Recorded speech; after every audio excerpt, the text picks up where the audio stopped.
Welcome back! You are listening to the video recording of a live episode. To catch our shows live, be sure to like, follow, and subscribe to us. This will keep you up to date on our schedule and any changes that occur. All our stream info and links are in the description below and at links.chaoticallybalanced.com. You can also support us on Ko-fi by going to chaoticallybalanced.com/support and get access to exclusive content and our Discord community perks. Alright, enough of that. Let's dive into the adventure.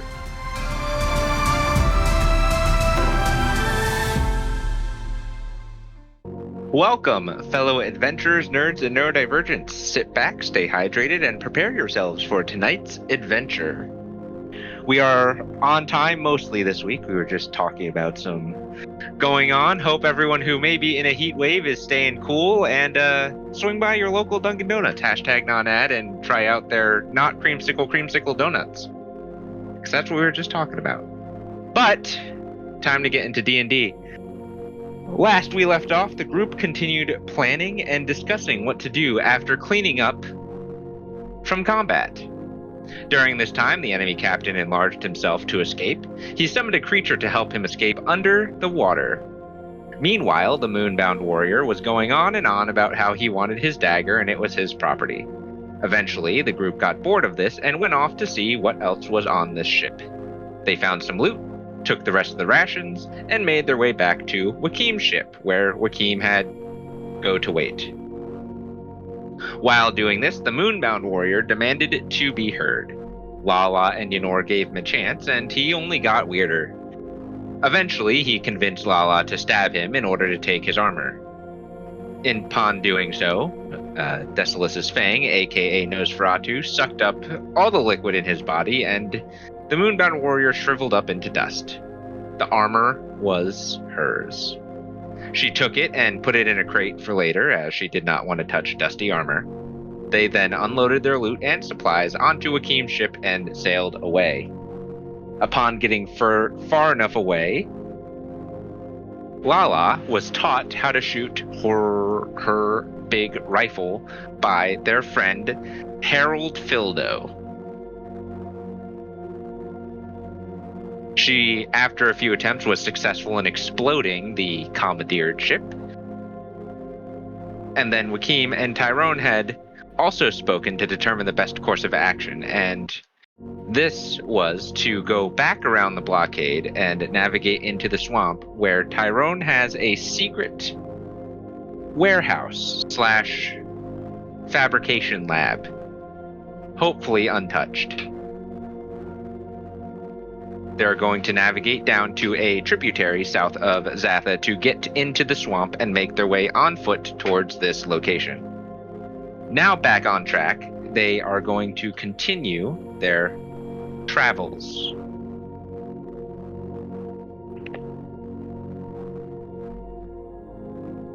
Now, we'll pick up on the ocean of the next day. I would like to have it tuned to the book. Oh, yes.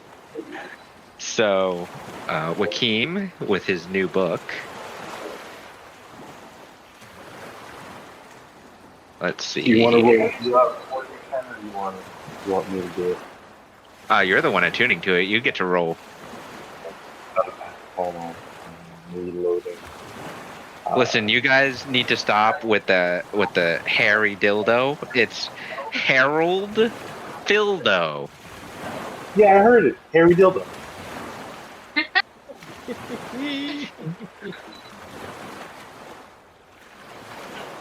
Croc will put that on the chat. That goes to the stream so everyone can see that.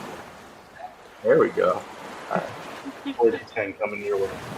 I see it. It's floating. Ooh.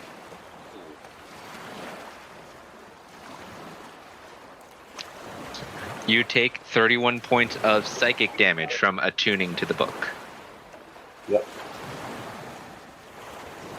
But you are now attuned, so because you can't unattune willingly from it, you're not going to take that damage again.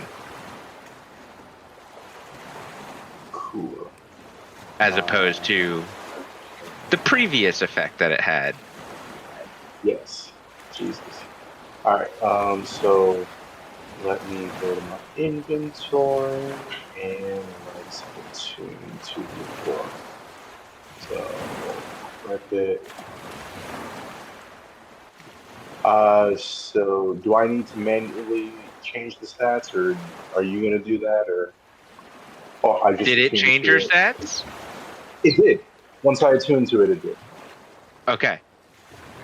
Let me see.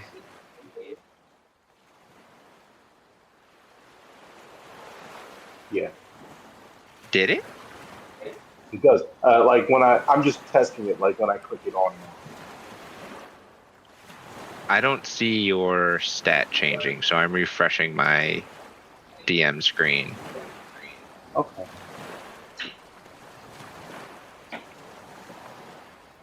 Let's see.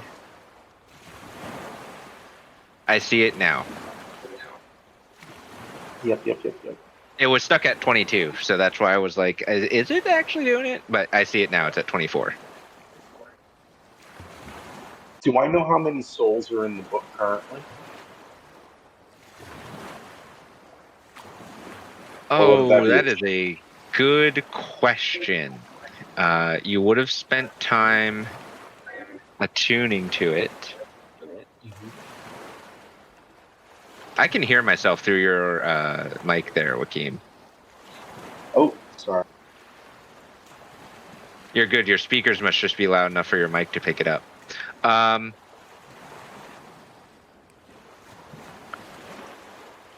not looking at the right place. Let me look at the book itself. So it's currently full. Each charge is a soul.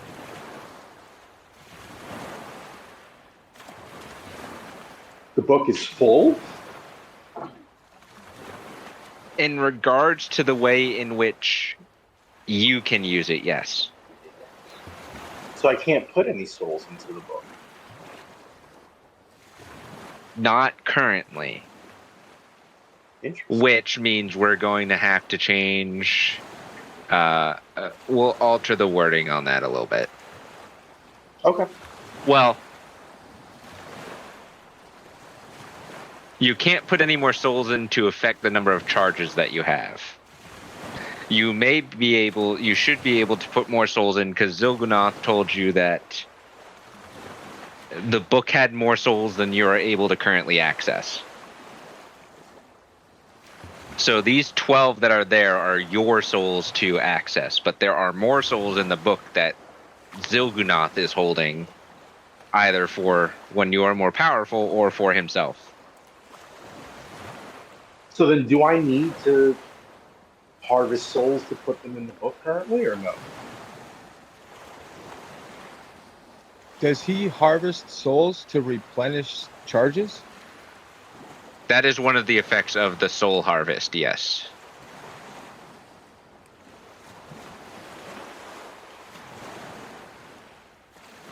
So you have to use charges before you can put another one in, basically. Yeah, we'll play around with the wording outside of session to adjust that so it makes more sense. Sounds But good. for current mechanics, if it has 12 charges, you are not affected by the hunger of the souls. Understood.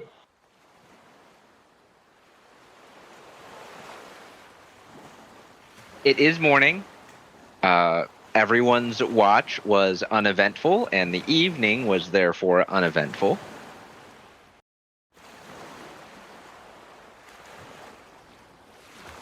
What is everyone doing this evening besides attuning to potentially evil books?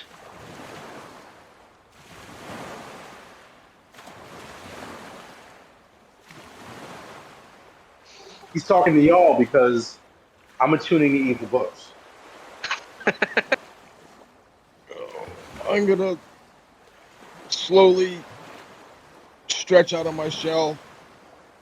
Well, I mean, my head was already popped out because I was watching these two down here. Yeah. And I'm gonna check on them, make sure they're still there, and then proceed to making our breakfast. Okay. I'm gonna go down and assist Kraka with making breakfast. Okay. That's good because you're already asleep over there, Deedle.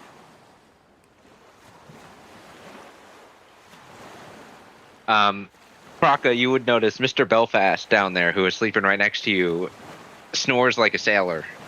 He was just out and snoring the whole night. Yeah, I wanted to shove something in his mouth, but I couldn't find anything big enough.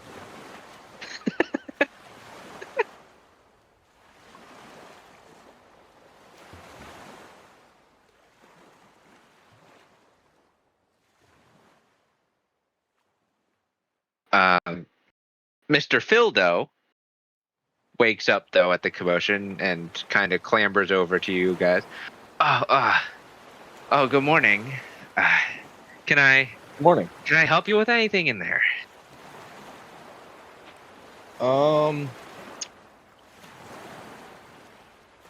mean, if you want to set up the table or whatever, and then if I need anything else that any other ingredients, I'll haul over to you.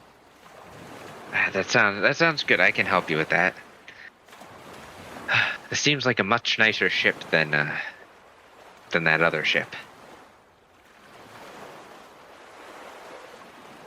Well, I mean, it is pretty nice. We actually just upgraded to this ship. I'm still getting used to this one myself.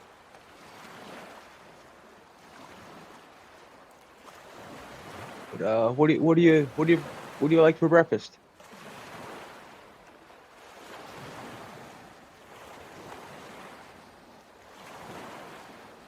The past few breakfasts we've been eating rotten bread and some stale mead. So, as long as it's not that. Well, I mean, at least you had mead. Have you ever had some stale mead? Yep. Still mead. Stronger stomach than myself. Well, the more it's fermented, the stronger it is. So. That is true. And then he gets to setting up the table.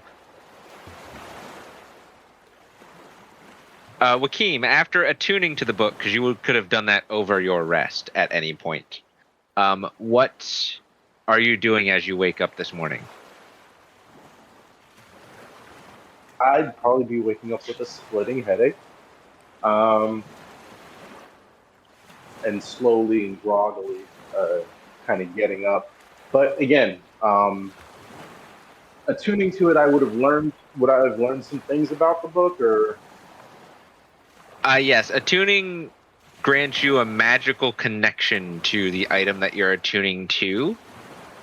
Essentially, you would learn what the item does, what it doesn't do, what it contains in it, as much as that item allows. With more basic magic items that's not as complicated, like it just gives you all the information. But when you get into like sentient items, legendary items, and artifacts, that information can get a little muddled based on your ability level. Okay. At this point, he would just be thinking about this book and trying to think about any of the souls attuned in it. But otherwise, the smell of the food would probably bring him out of his room and then, downstairs. Or I'm sorry, we're already downstairs, so I guess in the mess hall. Well, you're not downstairs. You're in your captain's quarters. The captain's quarters isn't downstairs? No, the captain's quarters is below the steering wheel. Oh, okay. Then yeah, I would go downstairs. The steering wheel's risen like a secondary level. It's risen up above the primary deck. Okay. So then yeah, I'll come out of my room after dressing, and then head downstairs to food. As you leave your room, you see Lala just kind of completing her watch because she was the final watch, and you see Yenor just kind of hanging out with her growing traveling zoo.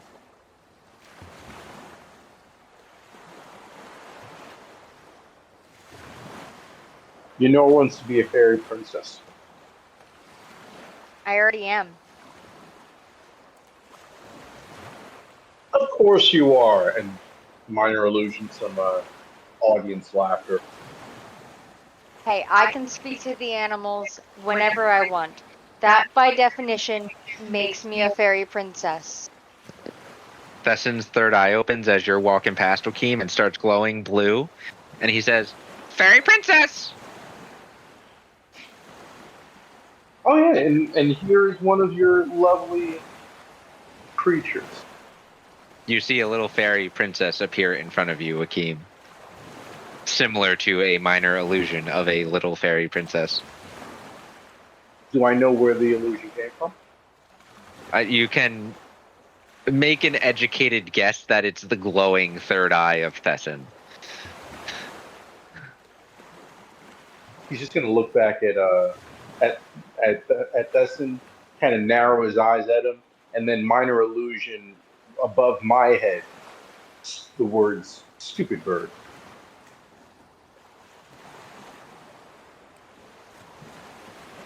The fairy princess transforms into a bee and stings you in the face. I mean, it's an illusion, so I don't feel it though, right? But like, You feel the poke, but it doesn't really cause damage. More of an annoyance.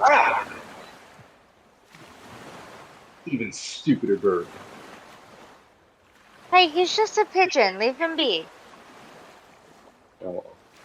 After you say even stupider bird, all three of his eyes start glowing red instead of blue. Do I sense anything coming off of him? No, you just see a lot of little tiny insects starting to swarm around your head. Ah! Cut it out! Quit being mean and he'll stop. Stupid demon bird. Not a demon bird. All of the insects swarm up into the sky and then merge together and become this very pitch black, like, void opening in the sky, and you just see two red eyes in the void staring back at you, Okeem. This bird's trying to fuck with me. You don't learn your lesson, do you? He's literally just a bird. Do you see what's going on in the sky? No, actually, Yenor, you and Lala don't see what's going on in the sky. Really? No, I don't. You just see this little fairy flying around Okeem's face. Wait, you don't see that? And I point up to this, to the sky, to these eyes staring back at me. I mean, I see the fairy, but I don't know why you complain about that.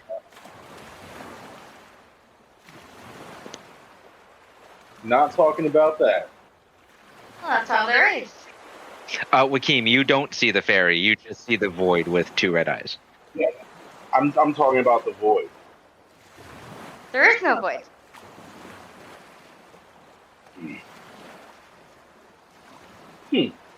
I wonder.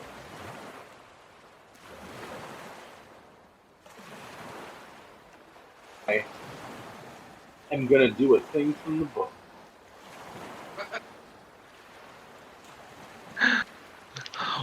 What thing are we doing from the book?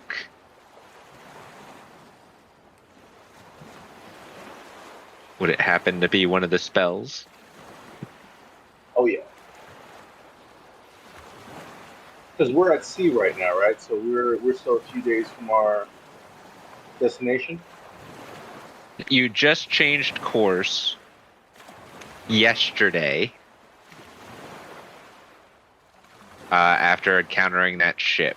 So you are at least 5 to 6 days out from where you're going at normal speed with normal conditions. Okay.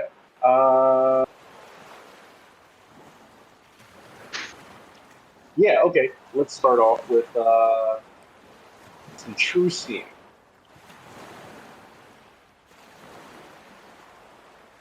Okay, so I'm assuming you are touching yourself to cast and Yes. casting Truesight on yourself. Yes. Okay. Let me look at this exact definition of Truesight. I believe I know what it is, but it's not something that comes up all that often. Joaquin needs to stop touching himself. This is a family program. Since when? It's a family picture. It always has been. We cater to everybody. Oh my. Okay. So you are under the effects of Truesight for the next hour. You no longer see the void or the two red eyes or the fairy or the swarm of insects. Those are all gone.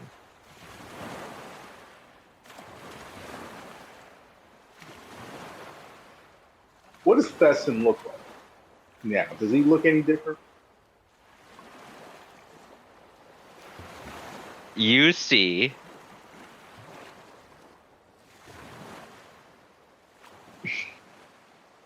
so you know how in Captain Marvel, I can't remember the creature's name, but the cat that's not a cat. Yes. This is the bird that's not a bird. Okay, but the cat always looked like a cat. We never really got to saw what the cat looked like when it wasn't a cat. Do I So see what? Thesson, it's a little muddled. Even with Truesight, his form is a little muddled, but you see this like undulating mass of energy around him, and every so often a ripple, like an appendage or like a wing, is moving within this undulating mass of energy.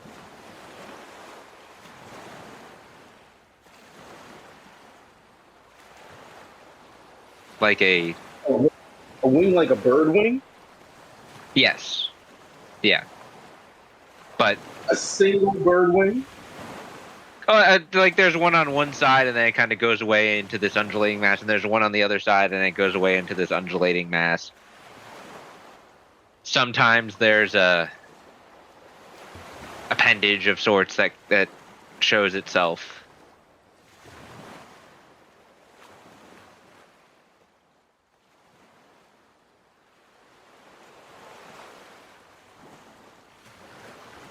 You see a massive beak open within Thesson's body, like the beak is the size of Thesson's body, and within that beak there's two red eyes, and then it goes back into this undulating mass of some kind of energy.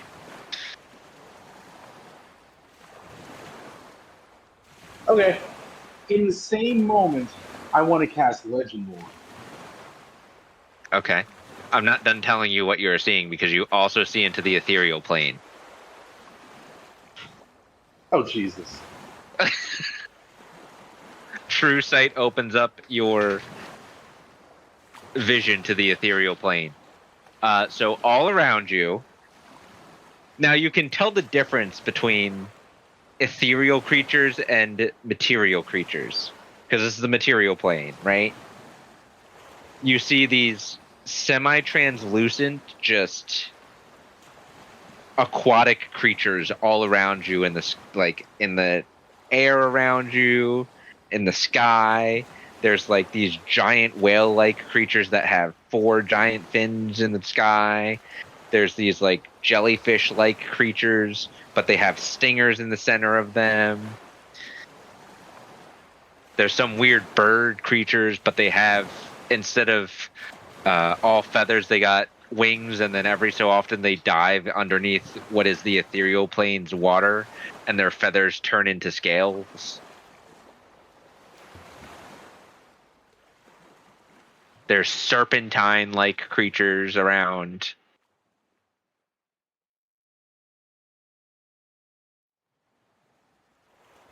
Everybody who sees this, outside of this, Joaquin just looks like he's completely high.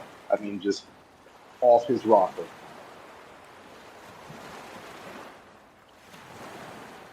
So that would be Yenora and Lala. You're just witnessing Joaquin going on an adventure. Can I snap my fingers in front of his face? You can. I do so.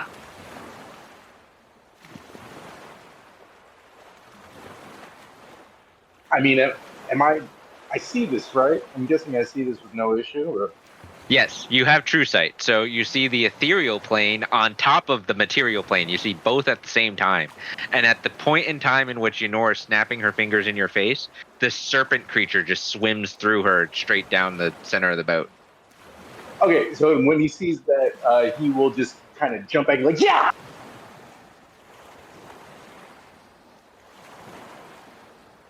Did you... Snakes. And then he's just looking around, like, completely stoned. Again, just looks completely high off his rocker. And then he looks at Fessin, and he just kind of goes... He just stops moving.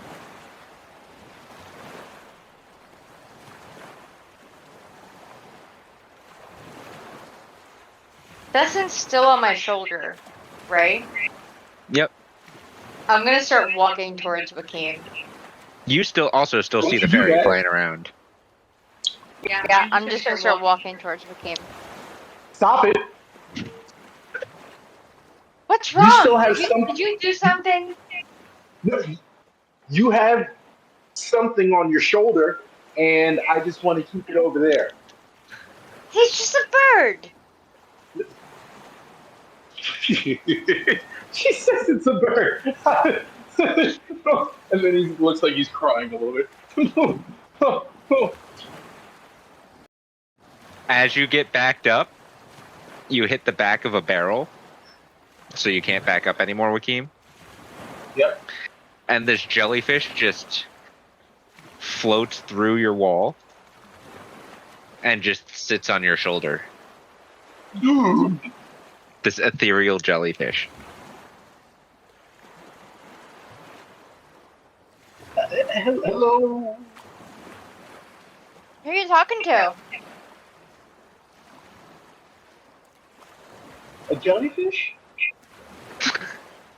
The jellyfish is on the ship with us? Did you drink some bad tea? Is she still walking towards me?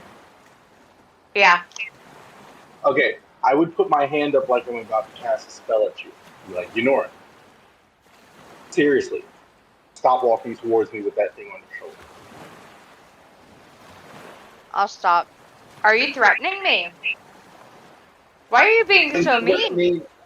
I am threatening it, okay? I love you. I'm threatening it. And again, I'm then staring at Fessin, and if you're not describing anything else, I would like to cast Legend Lore. No, I think you get the picture of what you're seeing. I think Go ahead, the bird, Lala. I think the bird has drugged him. Again, he's just a pigeon. He The just bird wants is to threaten. All of you. A pigeon who You all apparently realize- I didn't hear any of that. I said Sorry, just the bird. Oh, sorry, you go first. okay. said apparently he's a pigeon who has a plug. He's a what pigeon? A pigeon who has a plug. A pigeon who has a plug. He- Oh, like a drug dealer. Sorry, that There you took go. me a minute.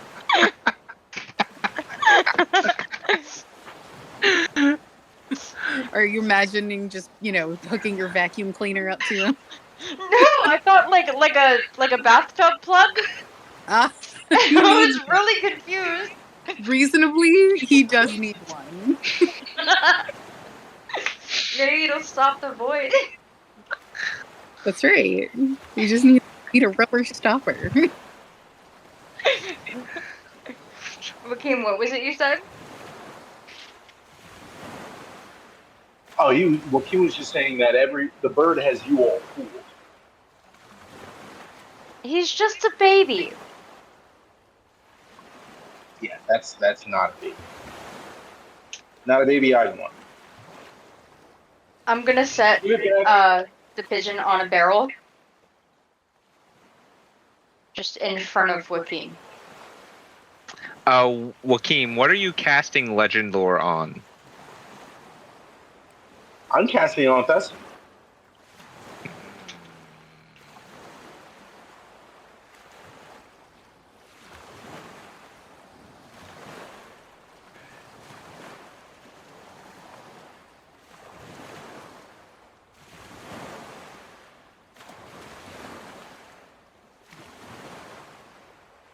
So I guess Joaquin would voice the name Thesson when casting the spell in order to see if anything comes to mind.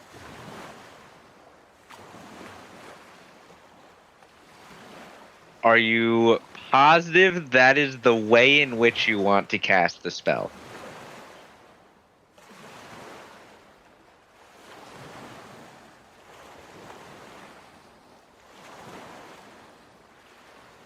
That's just I mean, the name just, of him. this is just the way that it seems like the only way I can seem to cast the spell. I mean, I guess I would try instead using my own innate charisma. I would try to kind of pierce through that black hickory veil that I see to the truth of what this creature is.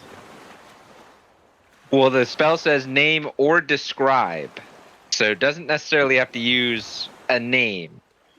Okay. So then I would describe exactly the truth of what I'm seeing with Truesight. Okay. Gave you a chance because it can be, the spell is tricky, I both in appreciate how that. it is worded and the information in which it can give. Yes, and I appreciate that. Thank you. That is why I gave you a little direction, because Thesson is not a famous person, place, or object. Thesson is just the name of a pigeon that Yenor found. Yeah.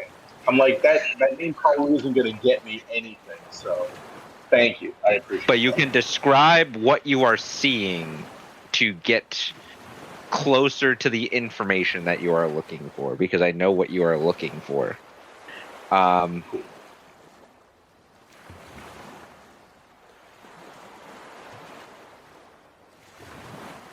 It's really, this is just whatever the fuck I want to tell you about Thesson. Okay.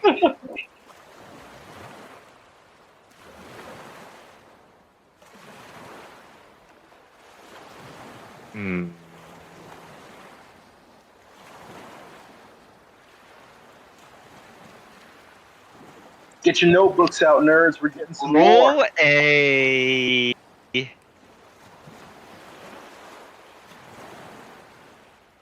I'm gonna say... I'll give you Arcana. I was gonna do, like, investigation or insight, but I'll give you Arcana. Roll an Arcana check. With advantage. Deedle connected to the server 4 times.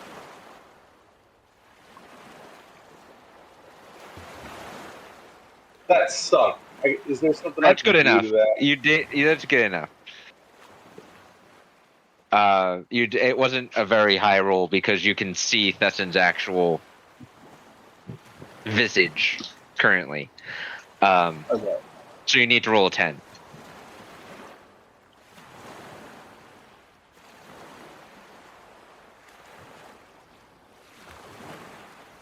This creature is not widely known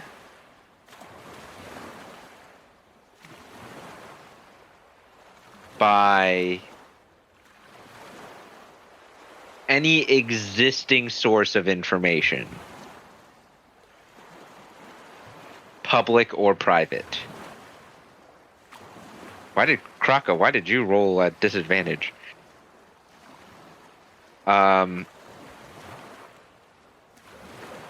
This creature's exact nature is not known.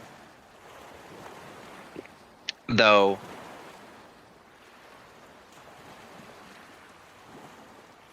it does not have one solitary origin. It has been touched by multiple different types of energies.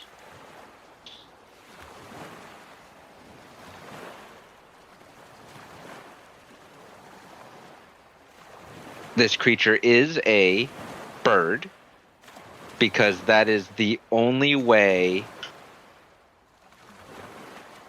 that the consciousnesses of this plane and this world can interpret its existence. Sorry, would you mind repeating that last part? This thing appears as a bird because it is the only way that the consciousnesses, the people and the things that have a conscious brain can interpret its visage. In other words, its true form cannot be interpreted by the minds that exist within this plane of existence. So it therefore appears as a bird. Sounds like a fourth dimensional being, quite frankly. Above table, of course. Very interesting. The energies that it does give off regularly are those of a primordial nature, non-elemental primordial, so pure primordial energy, not elemental primordial energy or like just part of the weave, but pure primordial energy, something more pure than either of those energies, but also void energy.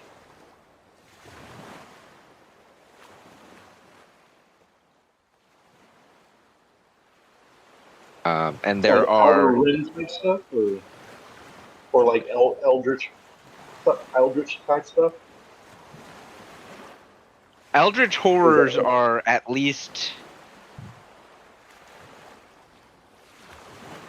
theorized about.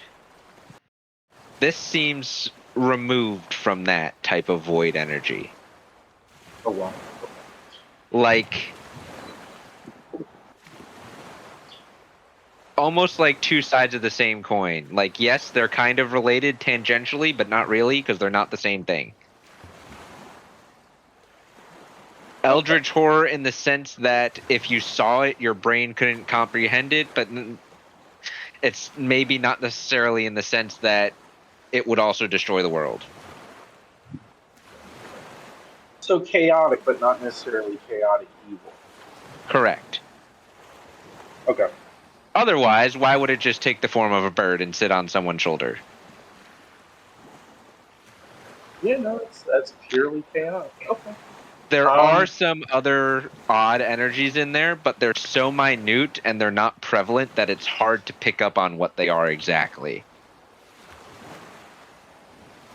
Unless, of course, you would like to open your mind to its true form. No, I'm okay on that. That is what information you are given from Legend Lore.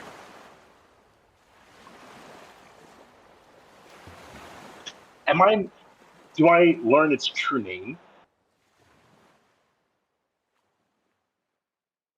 Doesn't have one. Doesn't have one. At least not one that is known. Okay.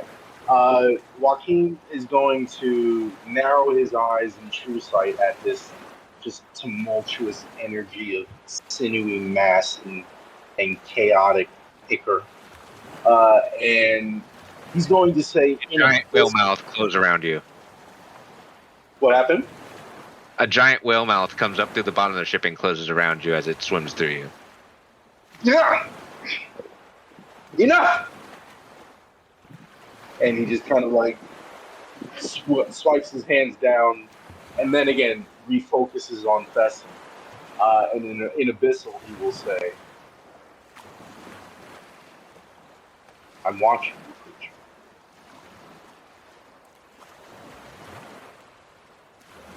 It just kind of tilts its head at you.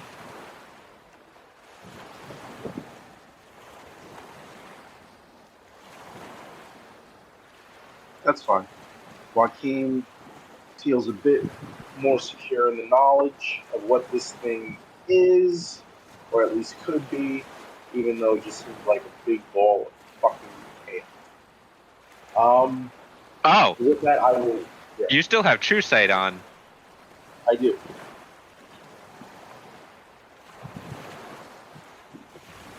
You see this black ichor leaking and dripping out of Lala's dagger on her belt.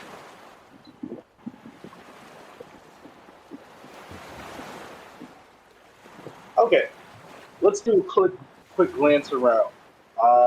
Looking at Lala, it's just pure black ichor dripping off of her dagger.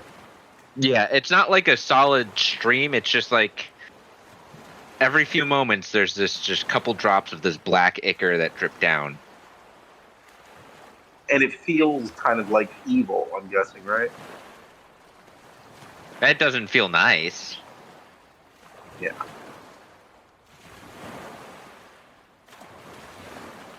Joaquin kind of makes like a retching motion. Fucking nice. What about Wow. looking at? Oh, What I was don't that? say anything about how you look first thing in the morning. Your knife is disgusting. Rude. Your laundry's disgusting. Stay out of my room. No. And then I will look at Yenor. She is Dawnbringer, right? yes. Although as to whether or not Dawnbringer is currently active, I'm not sure. But if I have Dawnbringer is Truesight, most of the time Dawnbringer- Oh.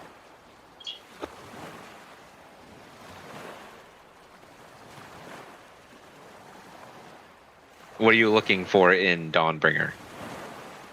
Curious if Dawnbringer looks any different with Nope. Truesight. No? Okay. If that's the case, then I would probably just deactivate Truesight for right now. Because it's enough of an acid trip. I don't think you can. Really? It just stays on? Let me see. I need to look at your book first.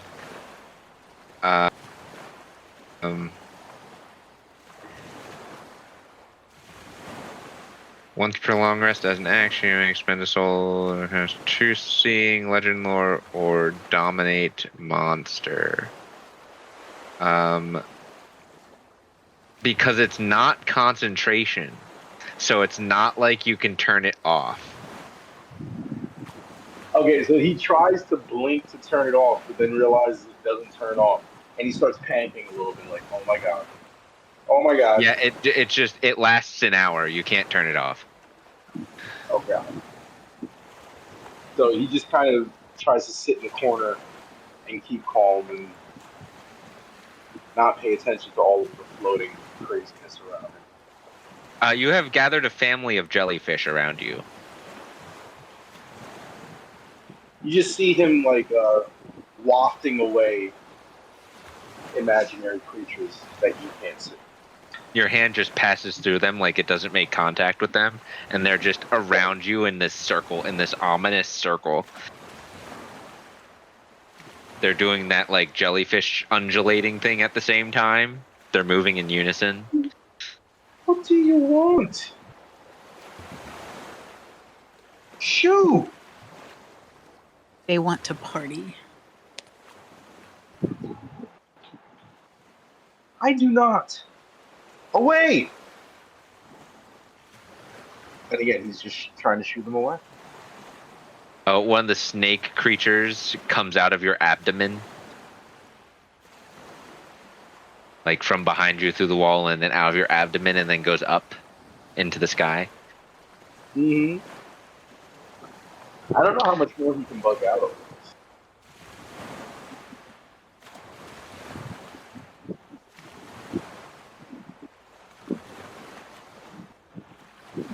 Well, it lasts an hour, so that's what's going to be happening for the next hour. Essentially. Yeah.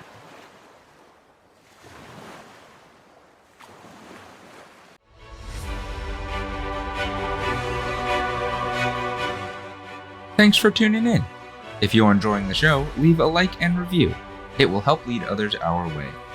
If you want to support us further, head over to our Ko-fi page, chaoticallybalanced.com/support, linked in the description below, and see what exclusive content we have for you. Without further ado, let's get back to the adventure.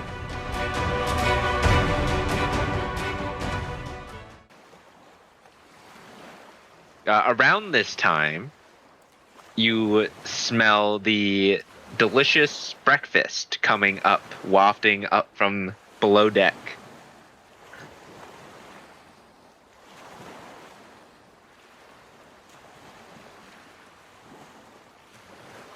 Speaking to me or just everybody? Everybody. Again, I would take my time trying to get downstairs for food. Hey, is it safe for him to eat under the influence of Truesight? He may choke on his tongue. We'll find I out. can still see. I just see everything. So Yes. lots to see.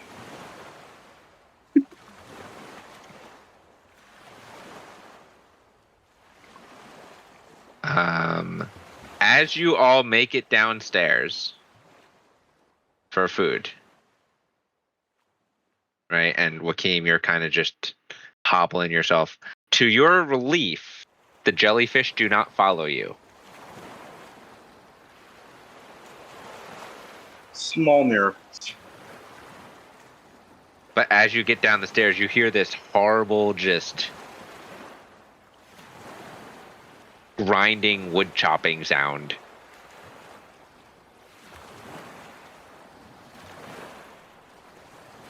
Like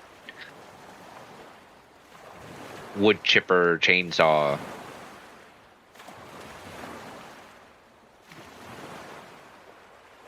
Just me or everybody? Everybody. You, Lala, you know her. Oh dear. What the fuck? What the fuck indeed? Are we having lumber for breakfast?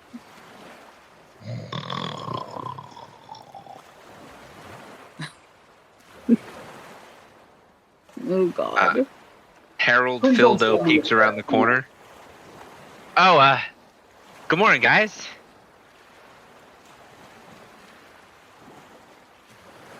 Was that You'll you get sawing wood? No, you'll get used to that. That's just Mr. Belfast. He's been sleeping like that all night.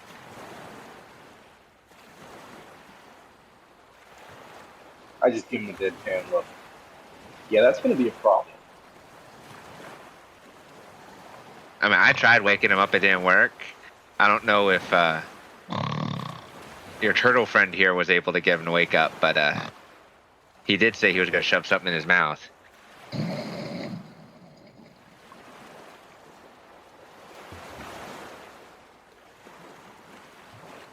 Can I minor illusion a very loud alarm clock sound right next to his ear? You have to walk up to him through the various ethereal floating entities.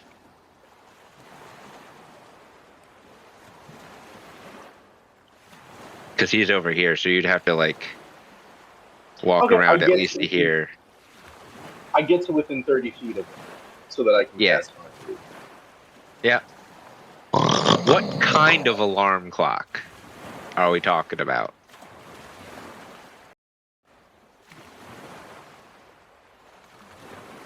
It can be like a you have 5 seconds before explosion.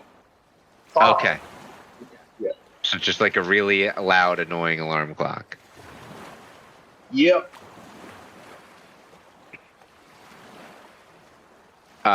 He almost chokes on his spit as he jolts awake. Ah. Yeah. You with us now? Done What's sawing going wood? on? Apparently you're a lumberjack. He doesn't have a shirt on. He's got one pant leg on, the other pant leg's off. But the pant leg that's off has a shoe on, the other shoe's off. He's holding a knife in the wrong hand. He fell asleep with a knife in his hand? No, I jolted out of bed. This is what I got. I sleep with a knife. Do I still have Truesight on? Yes. When she says that, I look down, and I'm guessing the dagger is still just dripping like pure evil. Just black ichor, yeah. Nosferatu is not evil. And just this immense shudder goes through Joaquin's body as he looks at the dagger.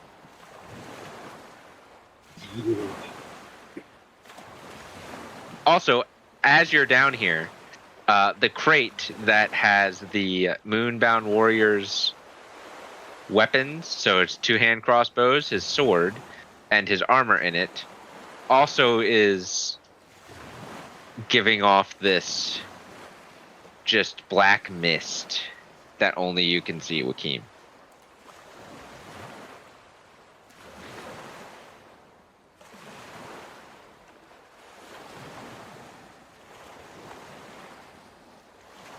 And yes, to answer your question, I did sleep like this. Thank you very much.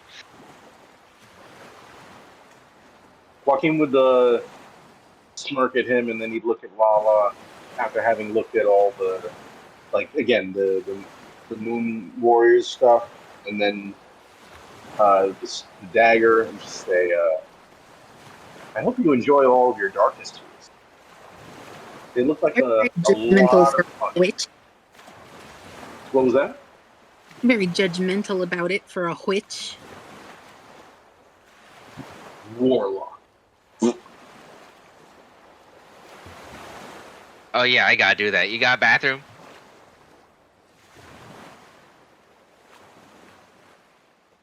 Big minor illusion hand points him in the direction of the rest. Great. Don't come down there for a while. And he hobbles down with his one pant leg and one shoe and his knife that he's holding backwards downstairs. You're not entirely sure if he's fully awake yet. You don't need the knife in the bathroom. You hear a thud. Fuck, damn it. God damn it. You hear a bang. God, fuck. Something clatters. Why would anyone ever want to live with one of those?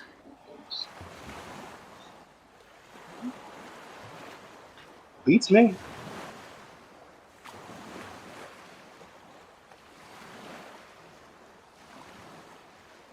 Around this time, breakfast would be done. Kraka, whatever you have made, you can describe what you are making and what you are having Deedle and Harold help you with. Well, basically, I was thinking of like a breakfast burrito type deal. So I cooked up some rice and some of the herbs and whatever vegetables I had. Some of the meat that I grabbed from the ship, and of course, I'm sure there was eggs on the ship as well. If not, then I guess just no egg. Nope, you got all that. Because you got, it was basically a nice little resupply, so you got some eggs too. So I'm just I didn't make up the burritos. I'm just gonna like lay everything out so everybody can make their own. So this way it's Breakfast burrito bar. right. Which is a very fancy cruise ship. So they can just help like bring the food over to the table, like continue setting it up for whatever Harold didn't do yet. Oh, he's got the table perfectly set up. So we'll just bring the food over then. Joaquin, as you walk back past the stairwell that Mr. Belfast had to go down for the bathroom, this awful stench hits your olfactory senses. Yeah, it's disgusting.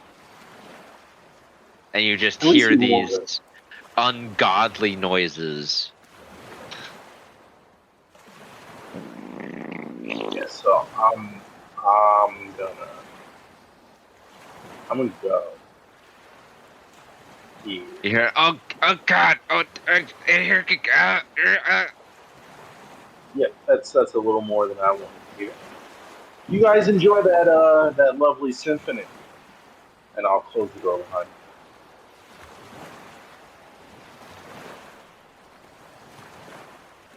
I think we should not give our friend down there burritos.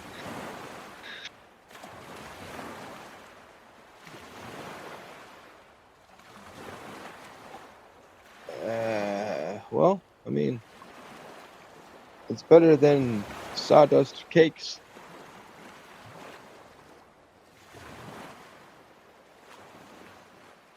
I mean, it will clog them up a little bit, so maybe I'll make some up for them. I think that might be a good idea. He was sawing a lot of wood and everything. I'm sure there's a bunch of sawdust over there.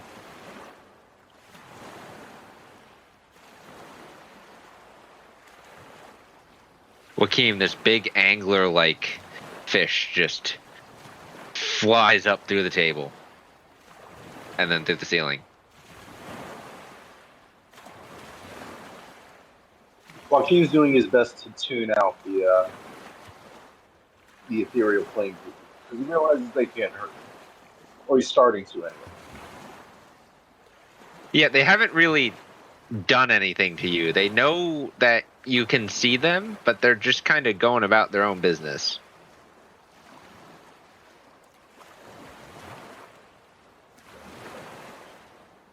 Yep, just trying not to pay attention to them.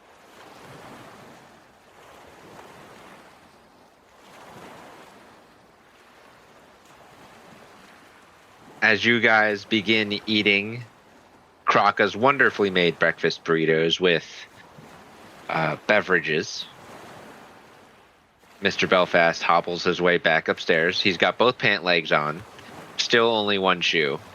Their knife is nowhere to be seen. And he walks back over into his room area for a little bit. I guess we have a poop knife now.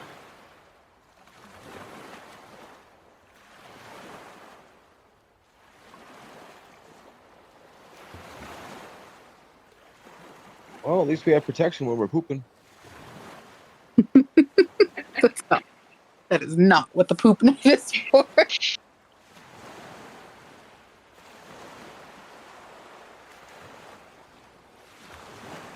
And make sure not to come up from behind.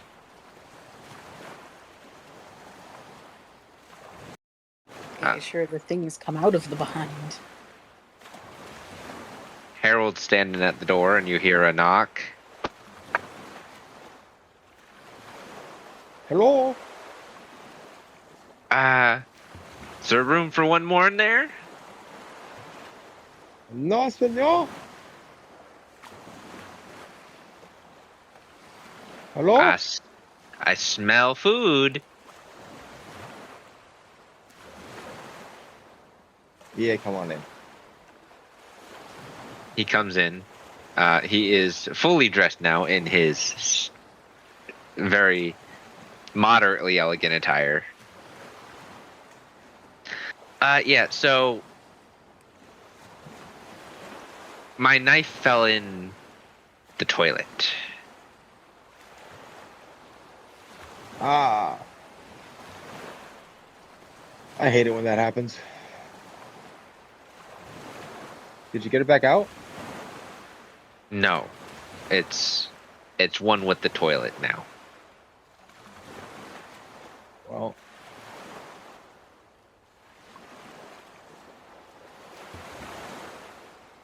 At least you know it's in a safe place.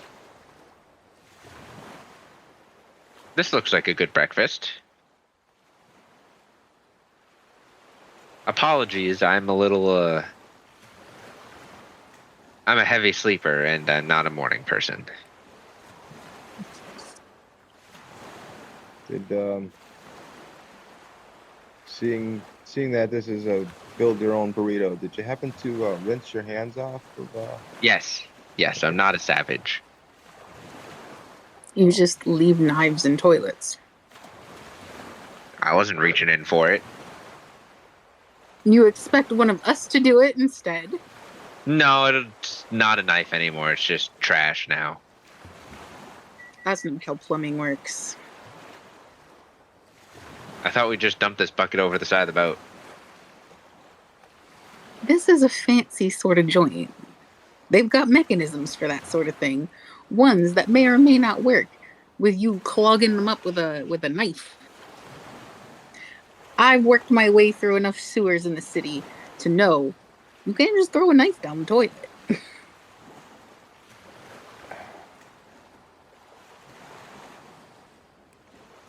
I'll have my good buddy Harold here help me fish it out later.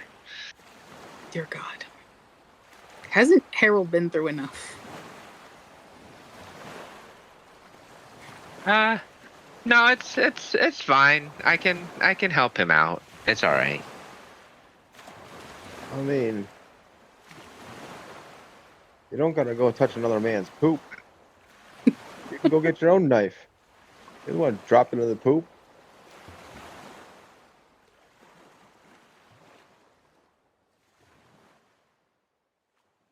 Harold, the world, you're too good for the world. Harold pulls out a sword and casts something on it, and then touches it to something else and lifts the thing up with his sword. See? Don't have to touch it. Oh, Throw that overboard. fair enough. Magnetizing things. It wasn't metal. It was cardboard. I don't. Lala just puts her face in her tortilla. So we have another magician. No, I'm better with weapons. I just have a few tricks up my sleeve. Well, that's a mighty fine magic trick.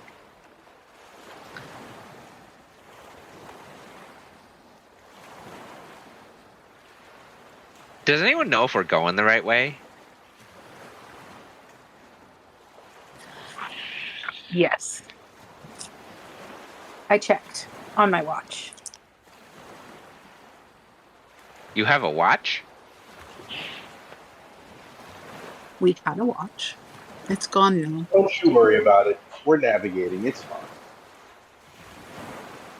Just saying. There's some untrustworthy folks on here, and he kind of nudges his head towards Mr. Belfast. Someone could have sneakily changed course. Isn't this fucker your buddy?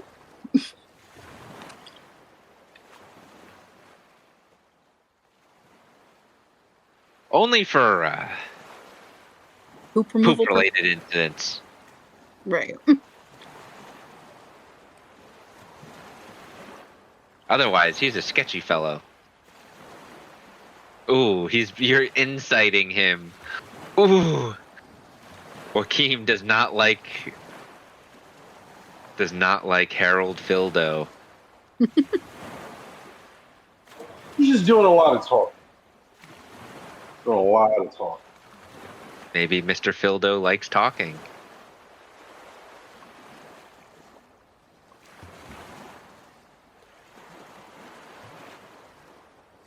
Actually, that's not right.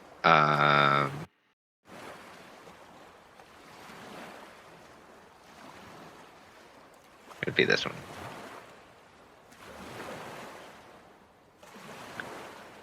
There's something fishy going on here, Joaquin. There's something fishy.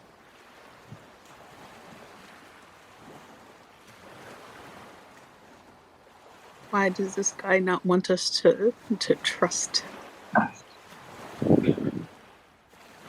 What's going on with you, Harold? And I would kind of tap Yenor to get her to pay attention.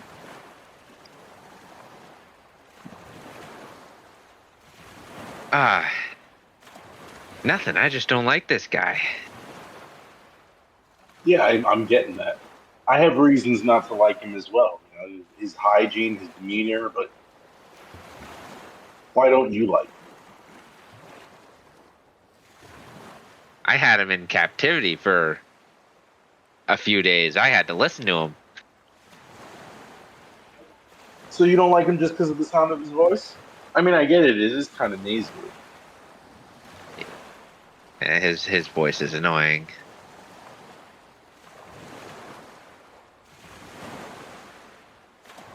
Not as annoying as his war crimes. I mean, you got nothing to say for yourself, Tyrone? Well, I can't be blamed for what my customers do with my weapons. I mean, you can. It'd be putting the blame on the wrong person. Do you blame the crossbow for the bolt that it fires? The crossbow can't kill like 80 people with one bow. You haven't seen my latest invention then. Gross. Unimpressive. Stop trying to be my friend.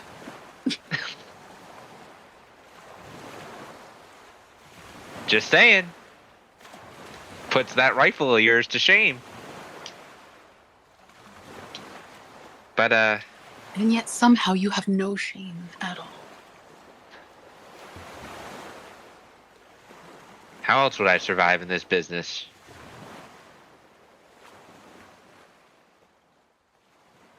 Ah, the old if not me, then someone else argument. Anyway, why would I touch the controls? I was snoring all night. This one can attest to that. And he points to Kraka.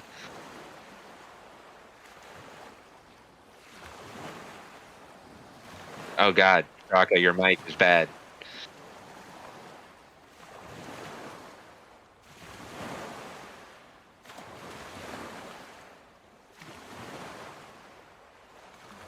Yeah, I kept an eye on him all night. I didn't really see him move.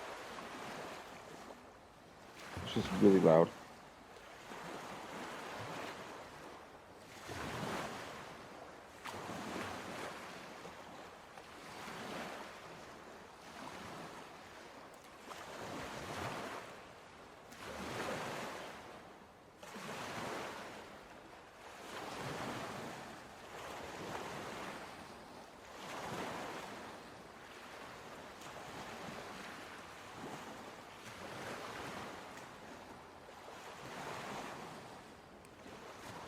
Sorry, was I supposed to be doing something? I thought Taco was doing something.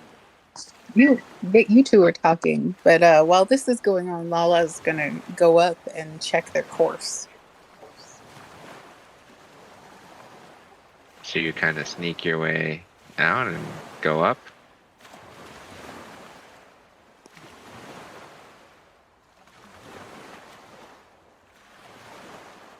Do I still The get a fishy feeling from this guy which after guy? that explanation? Belfast or Fildo? Filled up.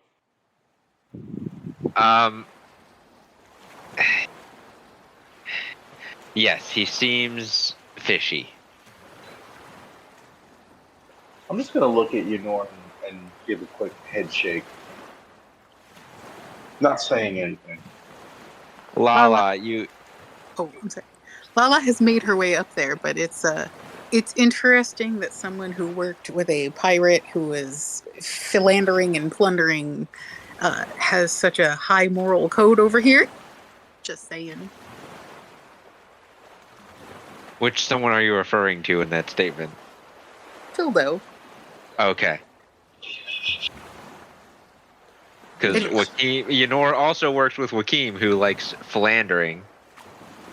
And Indeed, but that and Lala is also not pleased with it. I'm just saying it's a reason to be skeptical. Sorry, philandering? Philandering. You're a philanderer. Apologies. What is it? Is that I'm you're a promiscuous? philanderer of the night. Yes. Yeah. Yes. Yes, he's a dirty girl. This is not a secret. He's a dirty girl.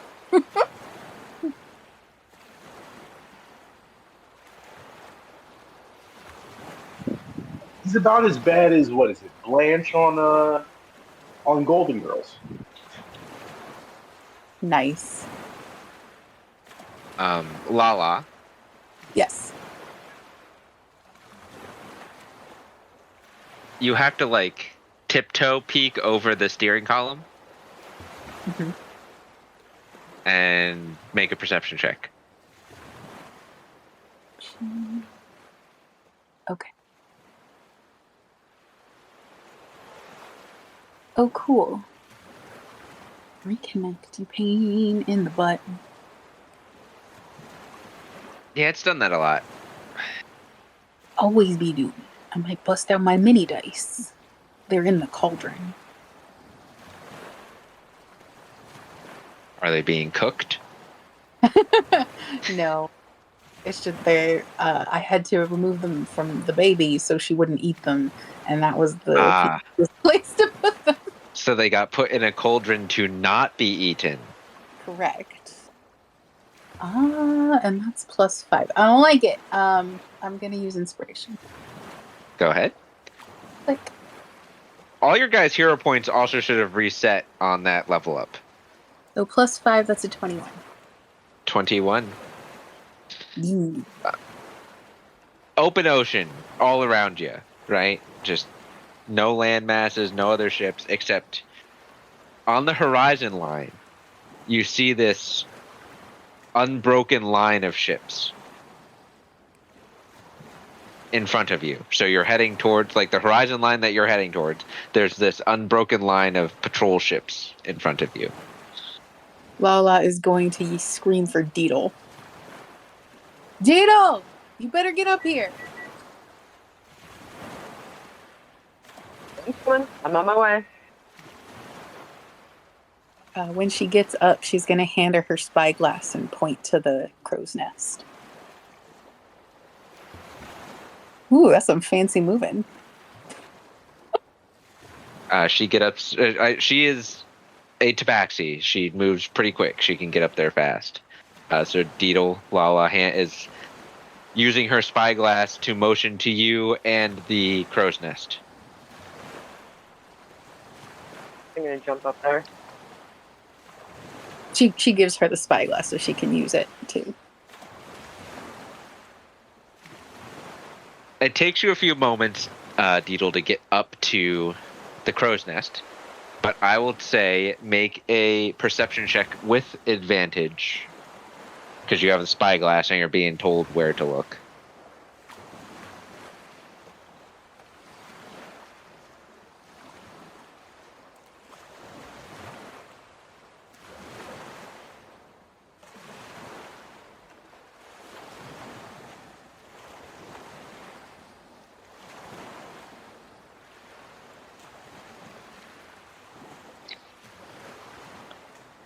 With a 25 and the spyglass, you make out the blockade is right in front of you. Like, no, I shouldn't say right in front of you, but on the horizon line, the blockade that you were worried about being set up is in front of you now. Oh, shit. Somehow the ship has drifted from its parabolic movement that would have avoided the blockade into direct path to the blockade. Haul her down, let everybody know.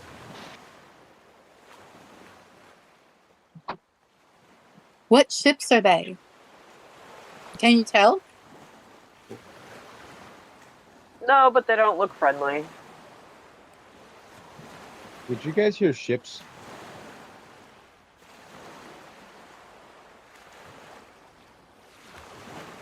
Has it been an hour yet? It's pretty close with all the conversations and eating and shenanigans. All right. If I I would just run Lala's upstairs. just gonna start moving the wheel before Joaquin or Yeah, anybody gets he would there. run up, and as soon as he saw that, he would just shove her out the way. Move! She will bite him in the ankle. Yeah, I would have ran And up he'll too. shake his ankle like he's got like a rabid animal on it. Off! The wheel is locked. Yeah, I would disable the cruise control. I would try Has to already determine been how much disabled. Okay. I would try to determine how much we've drifted from our original course and then course correct. So the odd thing is, cruise control has been disabled before you got up here, and the steering wheel is still locked. Someone messed with the controls. Okay, based on my funny feeling about what's his face, I'm going to look at Lala and say, I think we've got a problem with one of our new companions. I'd recommend you telling Lala to restrain. Again, what's his name? Pardo? You're telling Lala to tell Yenor to restrain Harold? Yes. I think you were going to have Lala tell herself to restrain Harold. You want me to No, I'm stab it out? telling her. It is? Yeah, no. I want you to tell Yenor take care of this. You want me to stab it out of them? Which one did it? Got it! And she will run down below deck. And then as she runs down, he'll shout out to her, Lala! She's gone. Can't hear you. Yenor, you have been keeping an eye on your two friends down here, and you see Lala run down the stairs like a bat out of hell with her dagger out. Can I try to like loop my arm around her so she can't stab anyone? Just like catch her under the ribs? Nope. You're on the opposite side of the room. Opposite shit. Yeah, you were around the table eating, and they were all both by the door, and she's running down the stairs, dagger out, ready to go like a rabid chihuahua. Can I tell who she's... What was that? She's going to threaten. Can I see who she's running at? Or is it Both. just in general at them? In general, at that. I say he gave me an order, but I'm not following it. Can I try to like get in front? Can I hop the table? I would have you make an athletics check or acrobatics, and Lala can either make an athletics or acrobatics check. It's an 18.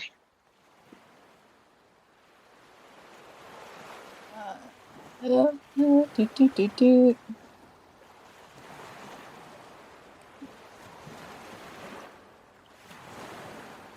So 23. I have plus 10 on X. So, Yenor, you are able to get over to in front of what would be in front of Harold and Tyrone, but not quite fast enough, as Lala's already got a dagger to their back. God damn it. Yep. She got a dagger for each hand, and she will place it. She's actually pulling it above their throats. So she's got an arm around each shoulder and a dagger at each throat. And says, "We're going to get to bottom of this. Right You're quick. not quite tall enough to do that. I will stand on their thighs." You can do the. You can't get your arm around both their necks with their throat. You could do put the dagger to their throat. Okay. However, I can throat dagger two at once. Yeah, We'll take it. like press the dagger into like their windpipe. Mm-hmm. Mm-hmm. You can do that from behind. Okay. That is what we'll be doing. And like the little drip of blood begins going down, but it's not super deep. It's just a superficial wound. What is this? Somebody was messing with our controls and steering us straight for the barricade. And we need to find out who. I would like the truth spoken. And she gives like a little jig of her wrist just so they can feel it twitch. DM, can I cast Zone of Truth real quick? Yes. Let me look at that spell. Can't lie to me now, bitches. But they don't have to tell the truth. No, but they can't lie. So, they can't say, no, we didn't do that. Where are you putting the zone of truth? That's the circle right there for it. I guess the easiest would be right around where we're at. All right, so it's right there. Yeah. Okay. They are threatened and zone of truth.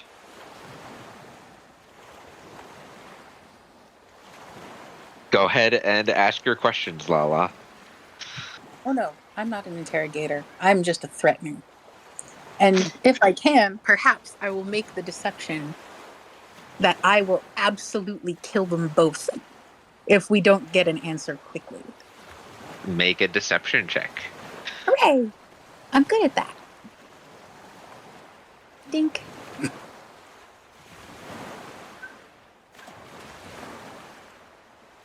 Assuming that you're not actually going to kill them. That's a 26. I might, to be honest, but we'll see. Well, you can't lie. You're in the zone of truth. God damn it! You've deflected me. She might. I mean, realistically. She probably would. She's insane. All right. Well, 26 to 26. What? I just saved you guys. Why are you doing this? Do you want to explain which one of you messed with our ship's controls? You saved yourself. We just happened to be part of that. Listen, I just took a mean shit downstairs and lost my knife. I was asleep all night.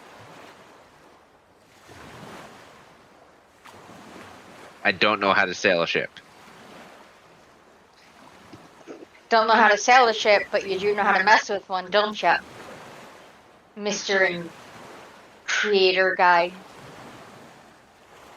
Yeah. Maybe an airship. I don't build things such as primitive ships like this. Insulting the ship with a knife to your throat. I'm gonna kick him a little bit. And you kick him. He's not lying. Like, he's also not deflecting. I don't know that I trust him.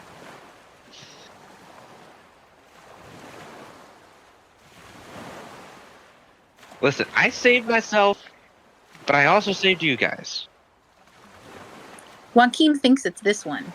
And she kind of taps the blade under his.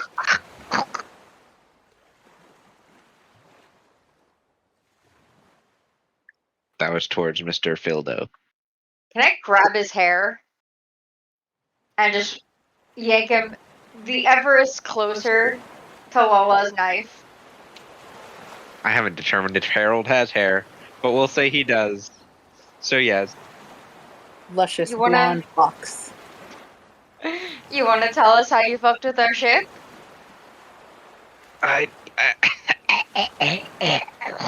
Oh, you can breathe. You're being dramatic. She'll move it away from his throat and kind of just grab his hand and press it under a fingernail. Just mildly, just starting to bleed. He There. continues making gurgling noises.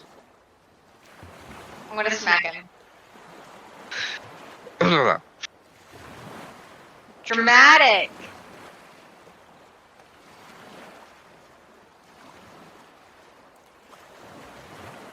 Why are you fucking with our ship?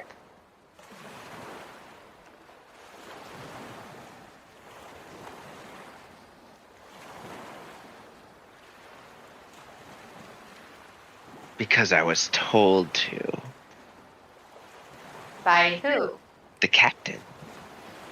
Oh, he's still working for the captain. But who's the captain working for? I don't suppose you're gonna tell us. I was never told. Well, that's Sure. not a lie. Surely you have an idea. You've spent enough time with him. You know who he keeps circles with. She'll dig the dagger underneath just a little bit more. Oh, yes. Fucking up his nail beds permanently. I mean, I've had worse done to me. But keep trying. You will have worse done to you if you keep it up.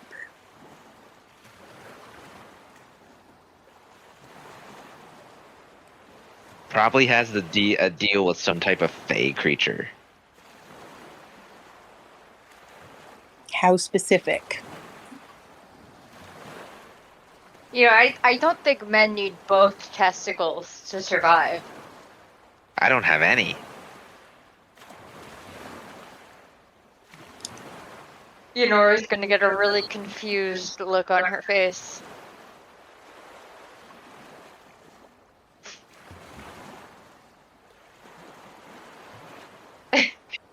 Lala is going to use a psychic blade attack. On Harold? Yep. Okay. So without really like, she'll use her hand that she initially had on Tyrone and Make an attack roll? yeah, Yeah. psychic blades. Flink. Oh dear. I mean, it's +8. That'll hit, right? Shouldn't it be an advantage? He's being held down. I guess technically. You could roll it at advantage if it's a melee attack. Okay. It's not that much better, but it's still +8, so. I assume that'll hit. It does not. What? Oh, dear. 17 misses. Can I try again? I don't know. He's held down. I don't know how battle works when I'm just held. Well, it's not battle yet. I know I'm torturing, so. You think I wouldn't have had my armor on? Really? Armor. He'll very quickly just kind of cut down the middle of his clothing. He's got armor on underneath this reinforced leather underneath his clothes.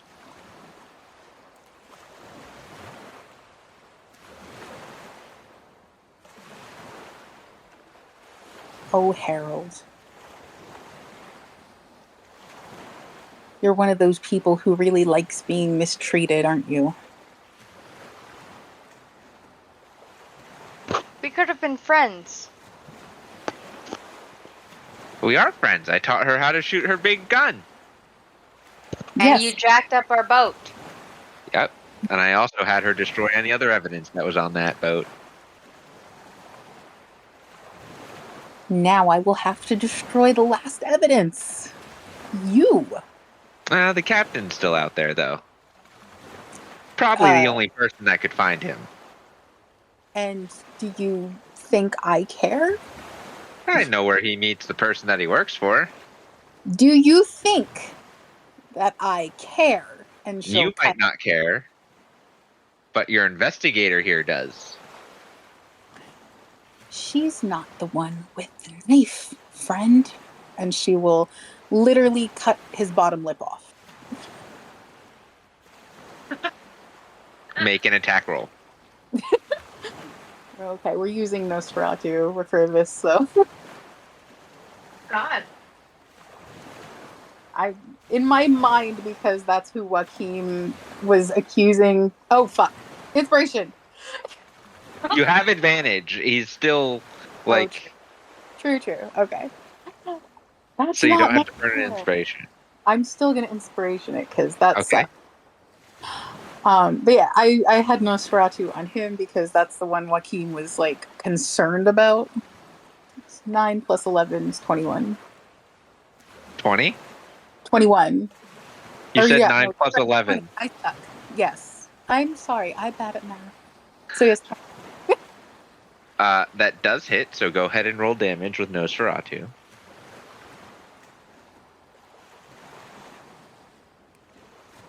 While this is happening, Joaquin, go ahead and make a strength check to try and adjust your locked steering wheel. 10. 10 points of damage. To the bottom lip. You deal 10 points of damage to him, and you scar up his face, but you're not able to cut off his bottom lip. I'm going to hold on a second. I don't think I have any inspiration, but I have a hero point, so let's use a hero point. It's D6. 13. Kraka, where are you running to? Because you ran upstairs as well. I was just running up there on the deck because I could have swore I heard ships, so I was running up to see. As what you was run up going there, on. you hear, you would have heard Lala and Joaquin talking about the ship being locked in course and they can't get it, they can't adjust its course. Does that change where you would go? No, I'm still stay on the poop deck. Okay. Joaquin, it's going to take you a little bit to figure out how to get the wheel unstuck, but you are working on it. Okay. You are persistent. That was a good one. You want the information or not? Well, you gonna tell us? Yeah, absolutely. Just gotta stop cutting me. For now. Talk first. I'll wait till we get to the swamp. No, because I will kill you before then. Once again, Well, you don't seem to understand who has the power here and how much I give a shit about your boss here. I don't. I deeply my don't. boss could probably help some of your friends find their families. And so could Captain Reed. I could turn you over to him. No one's seen Captain Reeve in a while. I believe the last time he made an appearance was at that festival a couple years ago. which should make you rather suspicious as to where he's been and what he's been up to. Because I know exactly where he is. I doubt it. Captain Reeve doesn't seem to be the type of person that keeps up in contact with many people. She gestures around. Cone of truth.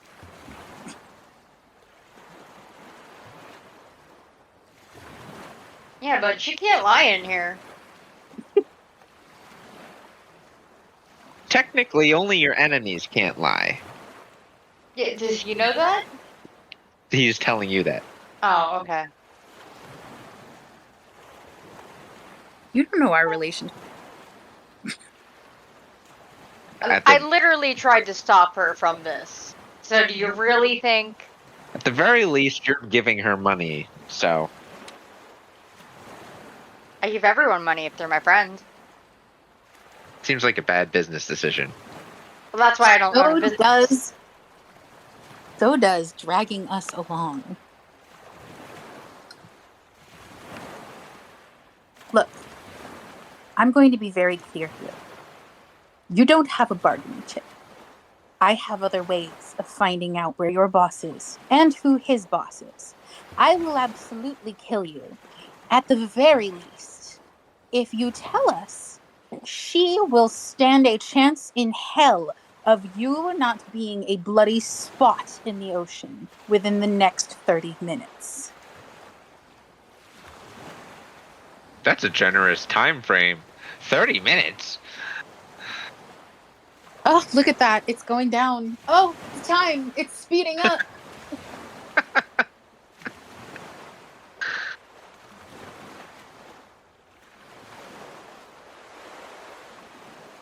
I think Joaquim's dimensional thing is affecting us now. It looks like you've got about 30 seconds.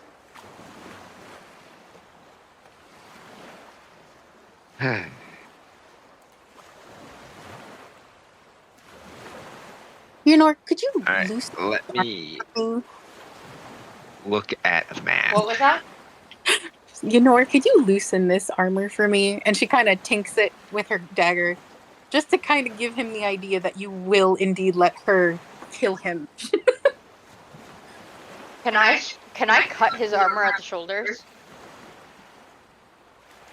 With what? What are you using to cut it?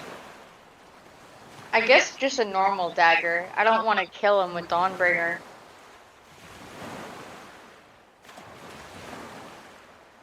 You would need to make a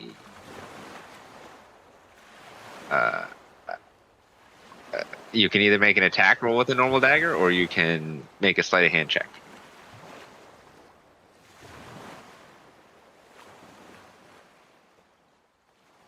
Ow. I'm throwing it. Hero point. 21. That will hit his shoulder straps.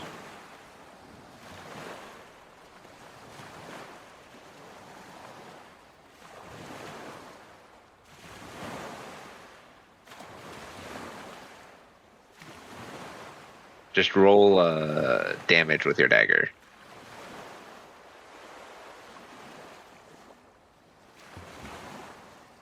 You cut through the shoulder straps. Yeah. Mm-hmm. Oh, well.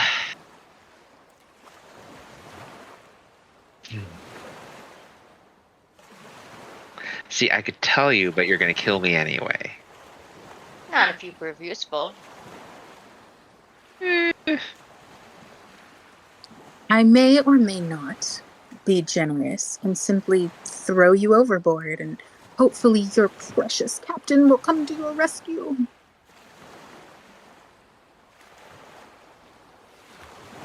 Throw me overboard, make me suffer at sea. That'd be a smart decision. I mean, again, you seem to have led us to the impression that your precious captain cares so much about you. He'll certainly come for you. Let's see. What do we have?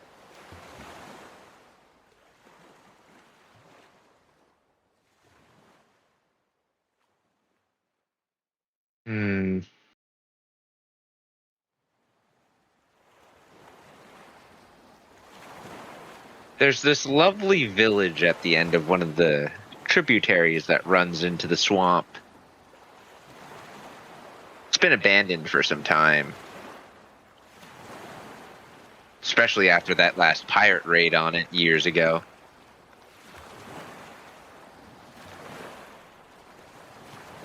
It's also a great meeting place for those that don't want to be found.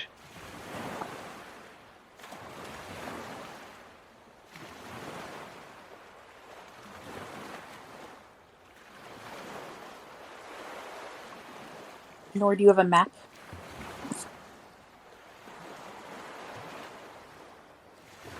He goes invisible. Invisible.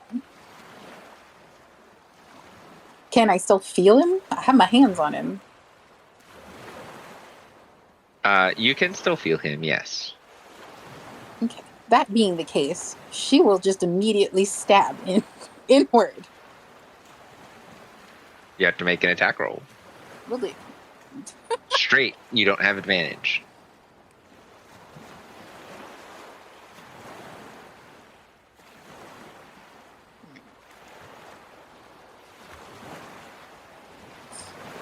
Alright, I've got 2 inspiration left. I'm gonna use another one.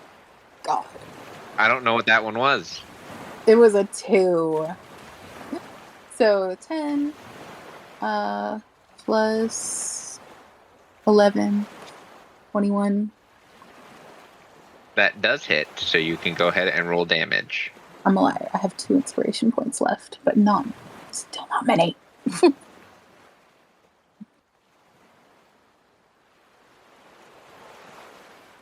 The 4 plus 7, 11. Okay. Is the blood invisible? The blood on himself is invisible, but the blood dripping onto the floor is visible. If I get it on my hand and sort of like smear it where I stabbed, is it still invisible? Yes, because it's his blood. Bah. There's food on the table. There is food on the table.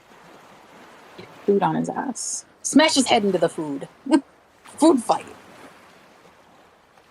I assume it's Yunor's turn, though.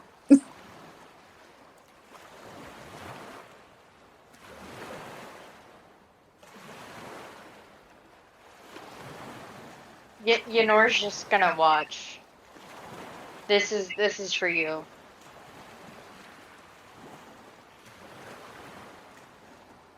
You feel his presence move away from in front of you, Lala.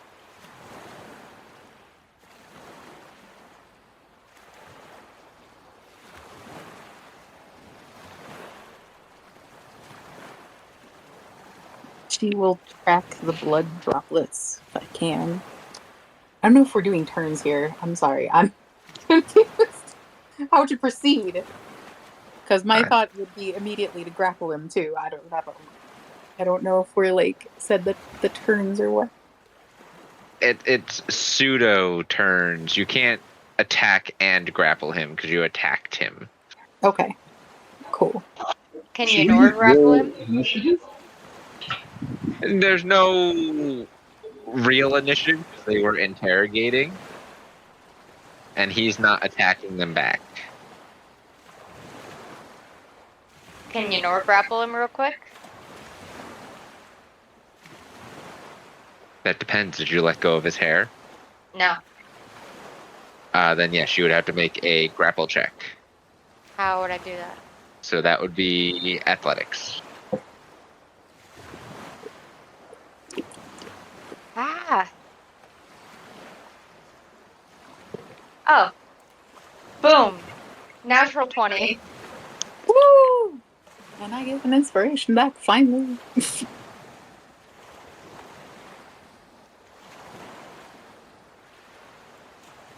Burning them like paper today.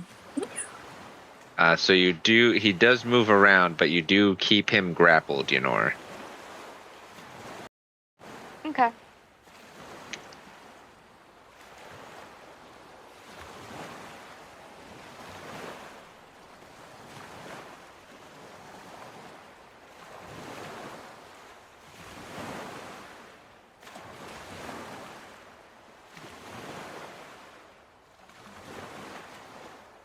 Yeah, because he doesn't have any of his weapons. Deedle took all of them.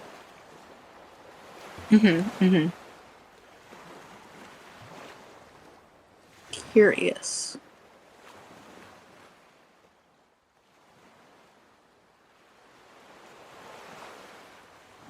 All right, whose turn is it? What do we do? I'm thinking what he's going to do. Ah. He, with no weapons,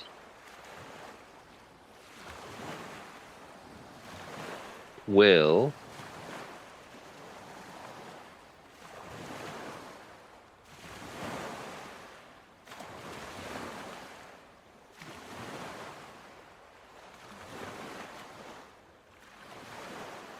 I don't know.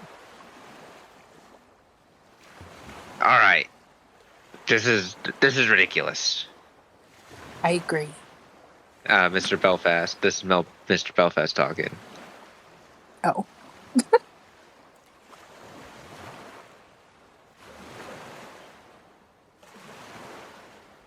You still have him, Yenor? He has been had. You want me to prove my usefulness? In what way? This giant silver greatsword he pulls up from his back. I thought you lost your knife. This isn't my knife. She's just gonna blink at him. All right, Harry. I'm not playing nice anymore.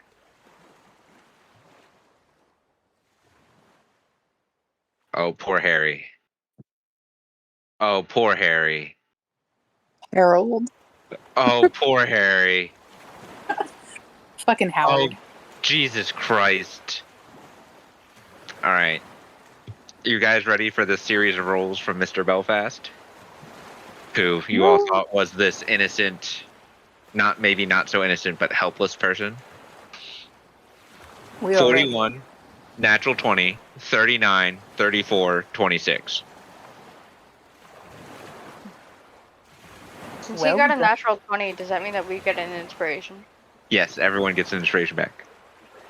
Those rolls were godly. Holy shit. All right, Tyrone. You can't be a defense contractor and not know how to defend yourself. Apparently. Which begs the question, what is more powerful than that, combined with Bavin and his group, to capture them all? Gotta catch 'em all. Do you want him dead? Or just incapacitated? Incapacitated.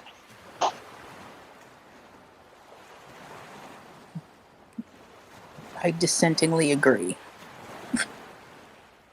15. 16 makes 31 plus another 12, so that's 43. That's 60. That is 82.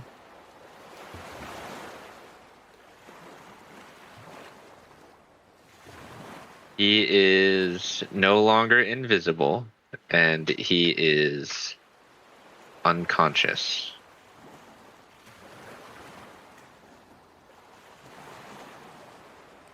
And his marker is turning to a red marker instead of blue marker. Do you want him delimbed? Not yet. Are you sure? How about just one of each? I mean, he was threatening that he's had worse done to him, but being that he still has all his limbs, we could top that. What if we just took his feet? He doesn't have feet no more. Jesus Christ. Get the spellcasting hand. Lala points.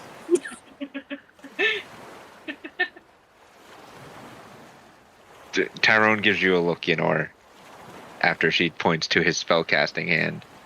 She's just gonna wave her hand at it. By all means. I hope you know you can spellcast with both hands. Does he need fingers? Practice. I mean, sure, it's probably harder. Like, do you know how hard it is to wield a dagger with my left hand? I mean, I can do it, but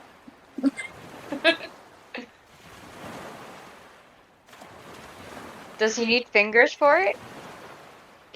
I can't get that granular with a great sword. Screw it, do it. Someone needs to hold a hand up. I'll stick one of his arms in the air. I would stand up unless you want blood in your face. I'll stand up and hold it away from me. What part of it are you holding? I'm holding it by the shoulder, like holding his shirt. Oh, so you're just full on holding on this unconscious body. Yeah. He takes a step back to account for the distance that his greatsword swing is, so he doesn't accidentally hit you.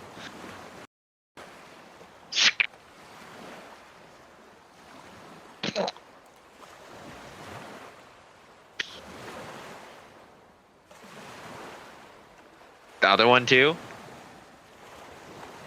Yenor just holds it out and like kind of like tilts her face away.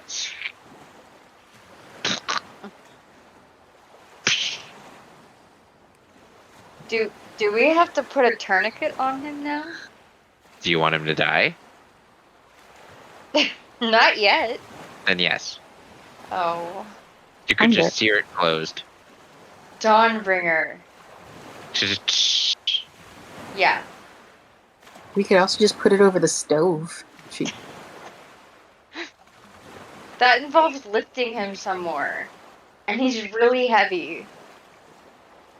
He's also really bleeding. Yeah. I'm just Alright. gonna Dawnbringer his arms and feet. Really? Your blade is made out of fire. It's not even a corporeal thing. It's still gross. I'll dunk you in the ocean later. I think that'll put me out. You can come right back. It's fine. Fine.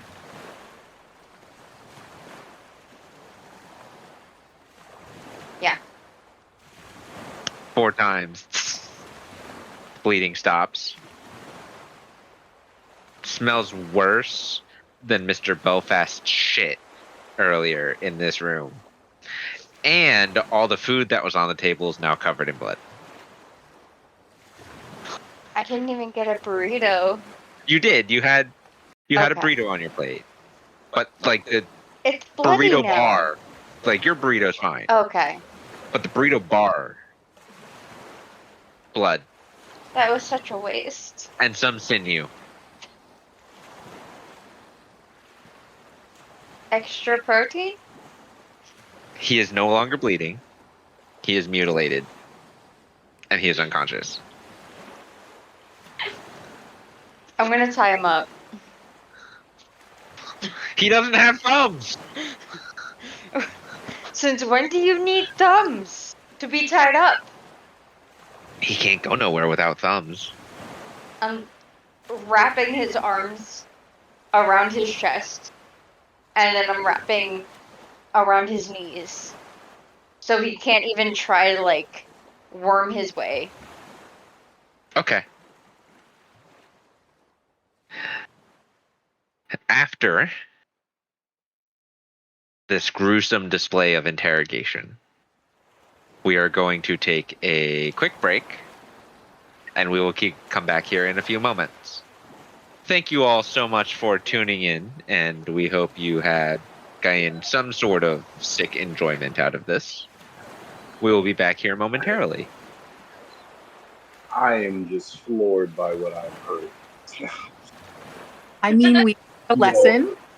No survivors. You all have. Oh my! Quiet, Hoich. Stop judging us. You cut his feet off. No, Tyrone cut his feet off. Because you asked him to. It's better than his full legs. There are worse ways And to feet. and you took a hand, so now he has no hands. No, he has no feet and one hand. I thought you He's could got use no hands. Wait, you took both hands? They're Yes. spellcasting hands. You could use them, right? These are material components. He's just gonna have stumps for the ends now. What's going on? Hey, peg leg Pete over here. Like, what are we This was doing? his choice. This He is could've- literal torture. Well, yeah. I'm sorry. Yeah. Did you not get that Yeah, question there? these are war crimes. I don't think there are war crimes yet. I say we're in international waters. That depends on what judging us. You better hope. We are sailing to a blockade. These are not internet. They don't have blockades in international waters. We're not there yet. We may be there after the break. I can just make him Are we still invisible. recording? We are, and we're Yeah. still live. Oh god. Oh god. Okay. We will see you all after the break. Please debate War crimes. international waters and war crimes, but keep it related to D&D. Please and thank you. We will be Also, back here in a moment. worse ways to lose your feet.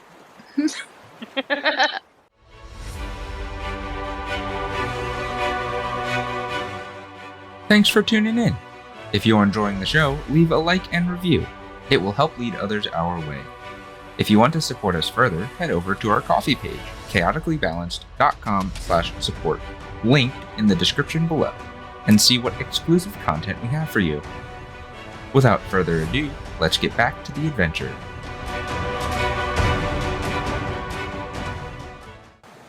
We are back. We left off with the gruesome interrogation scene after having some morning shenanigans. We're going to pick up right where we left off. Unconscious Harold Fildo. A very capable Tyrone Belfast. And Lala and Yenora are all down stairs.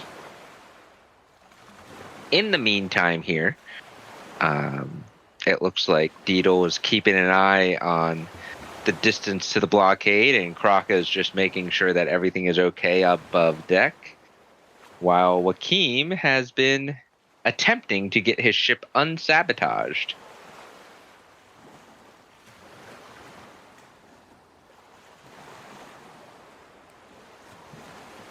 Throughout this time, Joachim, you've been fighting with the wheel.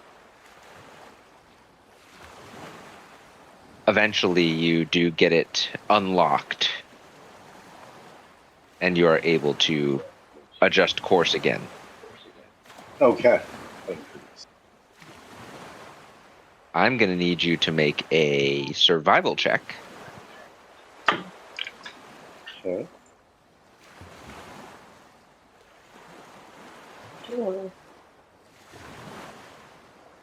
Let me just boost that a little bit with a heal. Go ahead. Oh, wrong.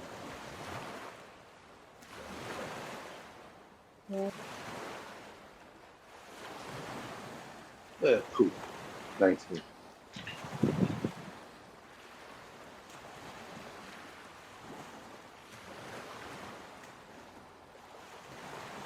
You didn't drift too far off course. It's just like the ship was turned in the direction it was going. You're not far enough off course to not be able to correct before hitting the blockade.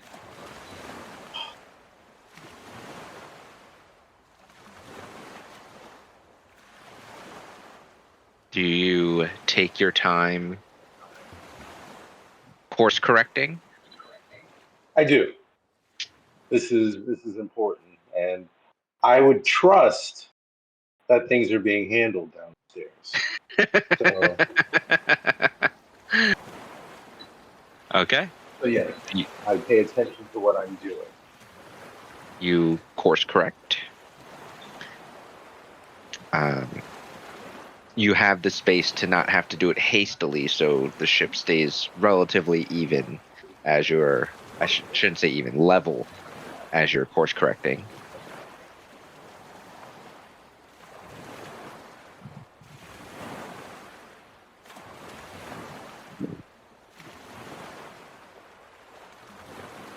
Yeah. In the Just make sure that- distance, Oh, I'm not sure if you would see this because it's really far away. Deedle, through the spyglass, you would see this if you're still keeping an eye on the blockade and the horizon line. Yeah, I'm watching and I see it. I let them know. You see in the distance a flare get shot up.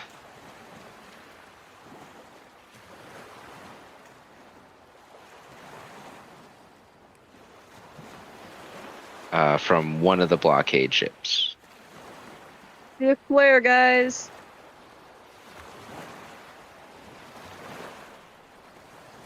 If you're doing like the scan across the horizon line, you see like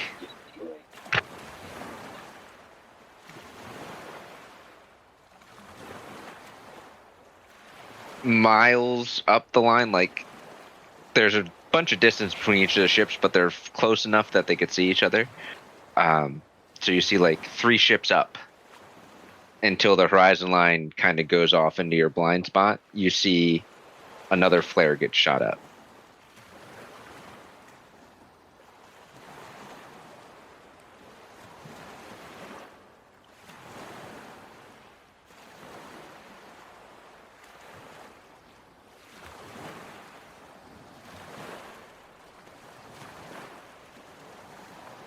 based on my nautical experience, would I know what flares going up in this situation might mean?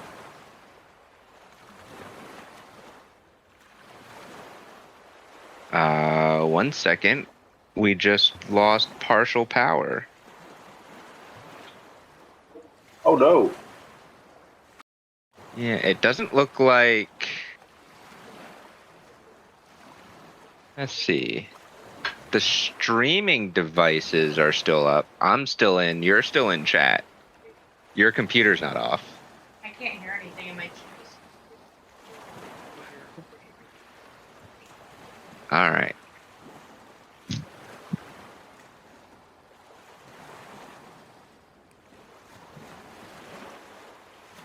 Continue with your question, Joaquin.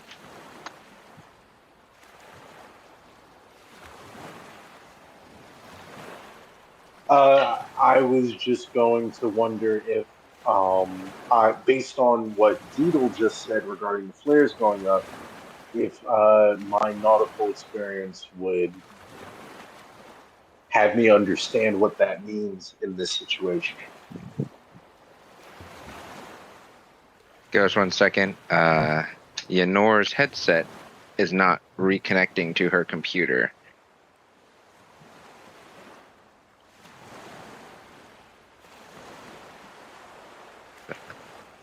Yeah, you just dropped out now.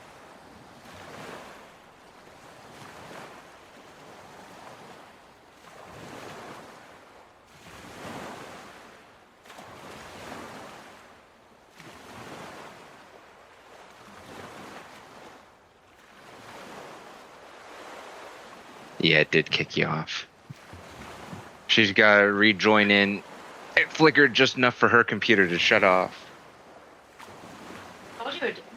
Yeah, but your lights didn't go off. I didn't see. They flickered.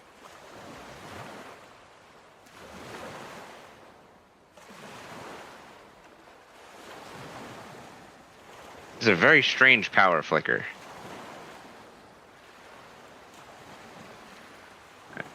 Can you hear now? Yeah. Okay.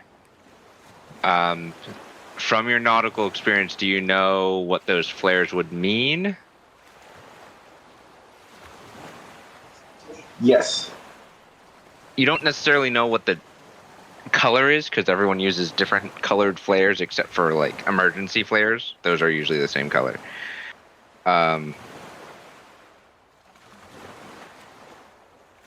It's probably just some sort of communication, archaic communication mechanism.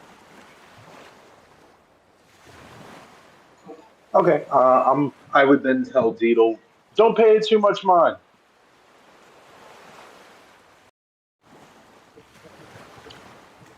What I Go ahead.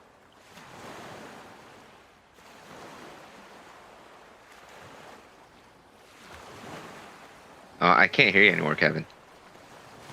I thought you're talking to Dito because I didn't hear what she said. But what Oh. I know what it is. No. It just seems like a signal flare for like a secondary. Maybe it's like a secondary everything's okay flare.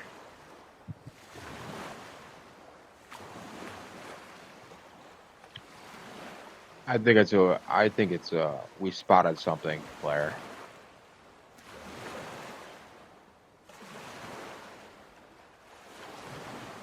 Make an insight check.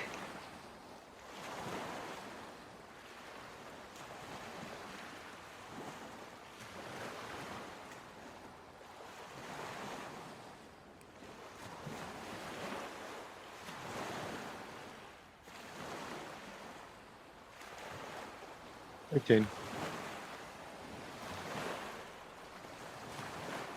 You don't have any strong feelings either way.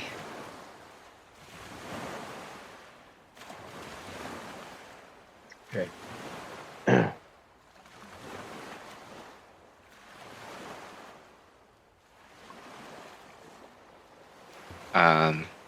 Deedle, what did you say? If you were talking before. I just said, oh, okay. Okay.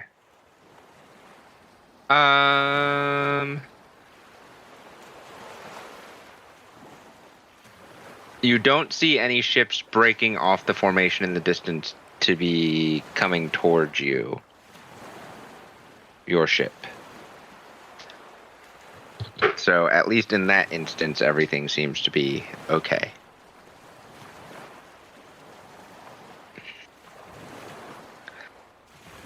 It's also right around this time that Tyrone is hacking away at Harold. So now that everyone's back on the same timeline,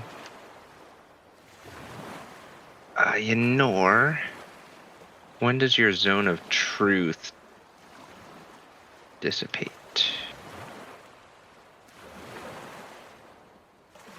10 minutes. So it'd still be up for a little bit. Well, what are we doing with the mangled body? He's tied up. Where are we putting him? We have a closet somewhere.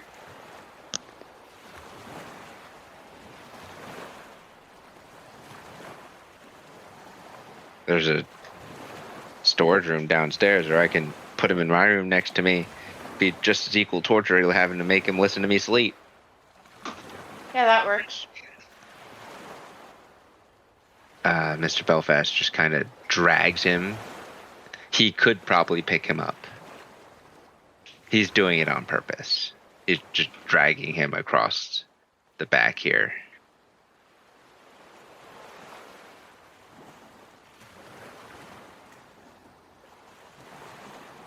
And kind of flings him into this room.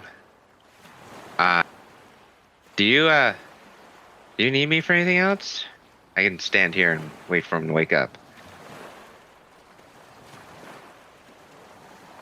Be ready for help if we need you up deck.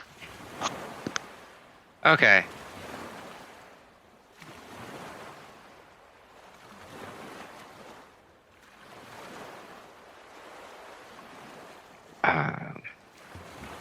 Lala, are you doing anything?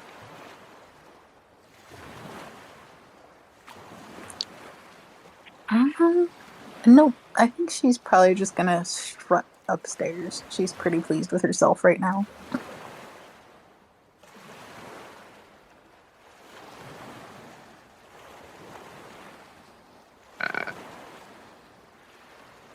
So Deedle would be focused on the horizon line, but Kraka and Wakim, you would see a very proud Lala strutting upstairs with a little bit of blood splatter on herself.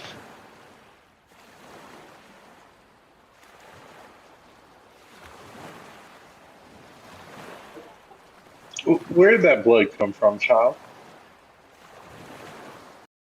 Blood? What blood? Minor illusions, fingers pointing to the various blood stains on her person. This, we just had to have a conversation.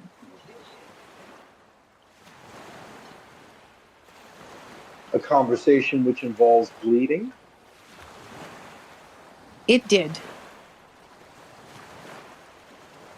But the good Was news the- is we found out who did it and took care of the problem. You didn't kill him, did you? No.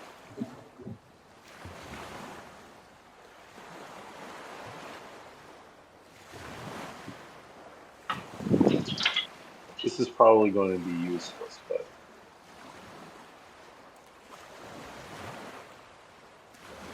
Yep, completely useless. I'm not even going to bother. Inspiration in that. He's just going to narrow his eyes at her because she's a little too chipper, but he's going to dismiss it from his mind. Yenor was there. Again, he doesn't respond, just kind of stares at her. So we back on course? We're all good in that regard. Damage wasn't too bad. Can't say the same for Harold. I'm sorry? Nothing. All right, can I try an insight one more time after she said that? Sure.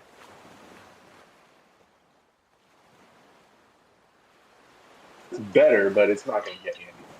I don't No, know. for shits and giggles, let's hero point that. I'm just going to do it to see how, if I can boost it at all.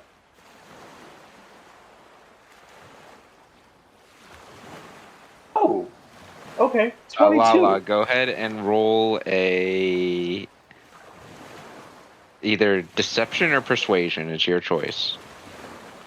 That's not a choice.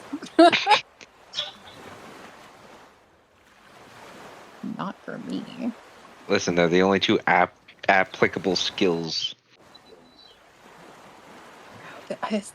This endlessly disconnecting me thing is. It seems to be doing that. Oh, you just reconnected 4 times in a row. Yeah. Super obnoxious. Wakim, there's a lot of feedback coming through your mic. So that's What is that, Sorry, plus I had 10? fan on. That's a 19 plus 11. Oh, so a 30. 30, yeah. Wakim,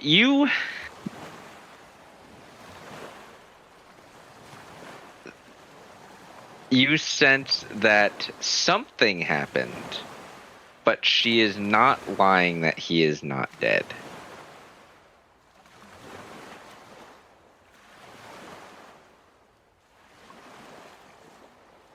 Again, just more awkward, silent stares at her.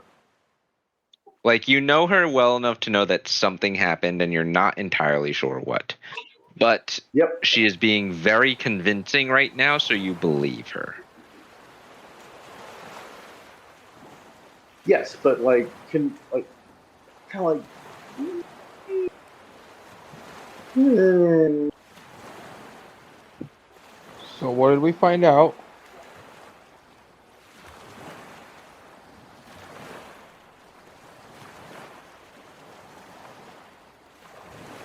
Demon child, speak. Oh, about me. Yes. So, Harold is a douchebag and he betrayed us and our hospitality, and so he gets no breakfast. Um, and also no feet. And he told us that his captain is still out there, and he told him to wreck the ship. And Wait. I'm sorry. We're gonna pause for 1 second. what?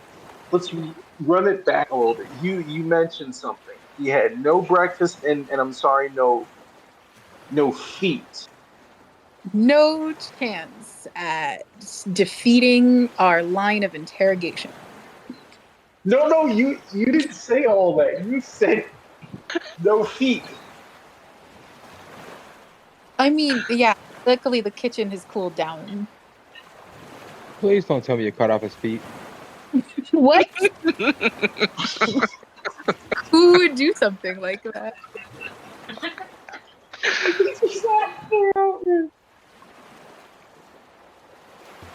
Sorry, that was all above table. Anyway, we found where the captain meets. Well, I mean, assuming that he told the Wait, truth, we've no. determined. There's no hold on. You cut off his feet? No, I didn't. Well, why'd you say he had no feet? His feet were removed, but I didn't do it. Wait, so this guy has no feet anymore. He tripped over a sword trying to get away. And you can't really trip on a sword. You just You you, decapitate your feet. you really can't expect us to believe that. Why not? Tripped on a sword and lost both his feet simultaneously. Very clumsy. Uh, This is why we can't have nice things. He was not a nice thing. That's why I destroyed him. Took his feet. How do you expect him to go anywhere? What are you going to do with him now? He's I'm your gonna have responsibility. I'm gonna have to make him some peg legs, apparently. You No, can do he's that. not legs. It's just the feet. And the You hands. can't walk. Wait, Wait, what? wait. Oh my god. Is it is there any of him left, or is it just his hands and feet? No, most of him is left. It's just the hands and the feet and a good portion of the bottom lip. I did consider maybe attaching him to a penny farthing, but the Uh, whole point was so that he didn't go anywhere. Joaquin's jaw is just completely slack right now. if I, and he just kind of looks at Kraka, lost. You still have not gotten to the important bit, which is A. You took a creature's hands and feet. You have taken essentially their ability to govern their own way of life. Well, he was not making good choices with his governance. So you deprive him of it. Why not just kill him? Well, that seemed to be excessive. I mean, Joaquin's slack jaw just drops a little bit more. Excessive.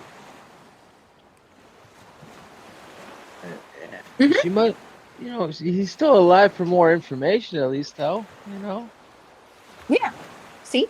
That also. I'm trying to look at the positives for having a dude in our bottom of our ship with no hands and feet. I'm just trying to figure out how I'm going to explain this to Mama Sue. You are never stepping foot in that house again.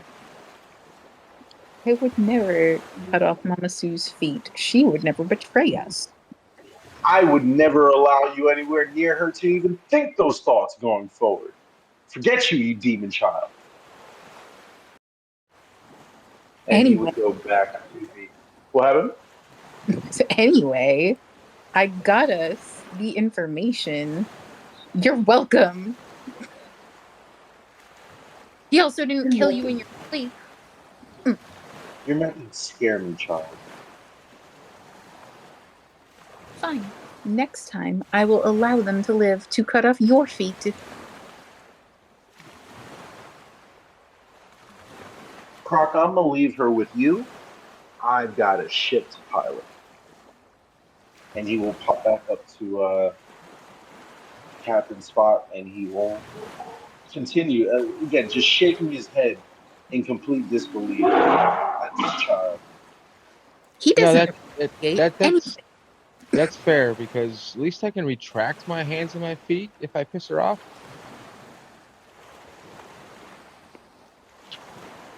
Deedle, you would also overhear this whole conversation while you're in your crow's nest.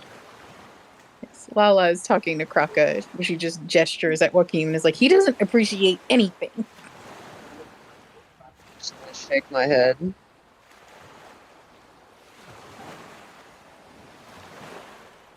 I mean, good job, I guess. Thank you. I thought so. I mean, They still think you took his feet and hands, Lala. I didn't take them. They're downstairs.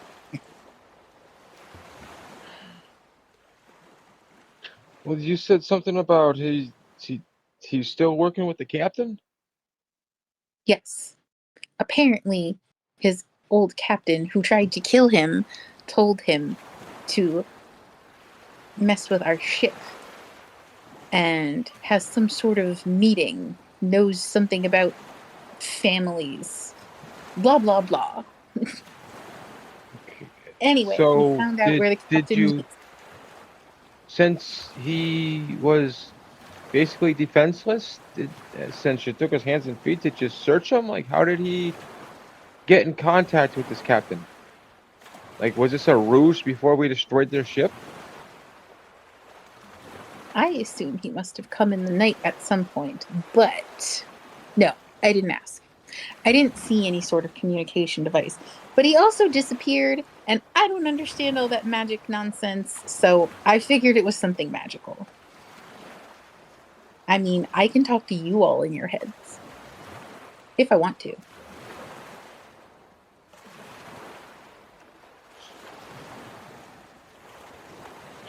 So you, not only did you take his hands and feet, but you like pried into his thoughts. No. But that's a really good idea. I should torment Lucky. So how do you know that? See, are you just guessing that he told the truth because you took his hands and his feet? No. I took his hands and his feet so that if he didn't tell the truth, I can kill him. So, since he told the truth, are you gonna give him back his hands and feet? I mean, I don't know if you can reattach them. But maybe. It's a thought. Okay, where was he? So where's he meeting this captain at? He isn't. But the captain is apparently meeting with some bigger, badder boss who might have some information, again, concerning your families or something like that. I don't know. Whose families? All of us? I guess. Ynor's the investigator here. She's keeping the notes on that stuff. I just get the info. She kind of flips her dagger a little bit, does a little fancy finger work.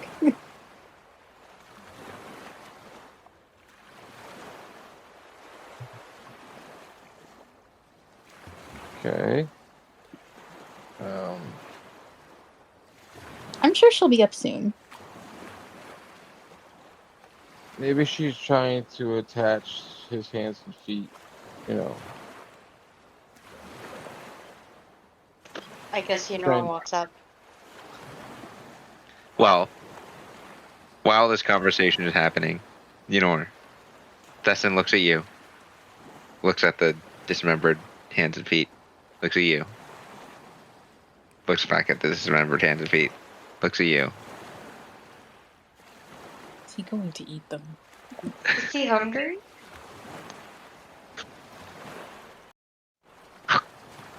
Snaps his beak, looks at this. You cannot eat them. That's evidence. Fish. No.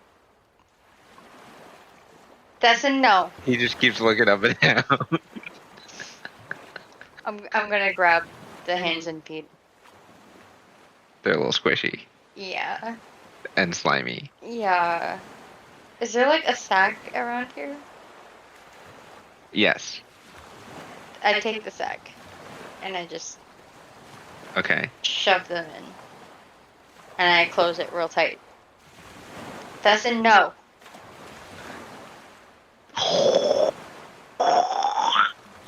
He vacuums up everything that was covered in blood.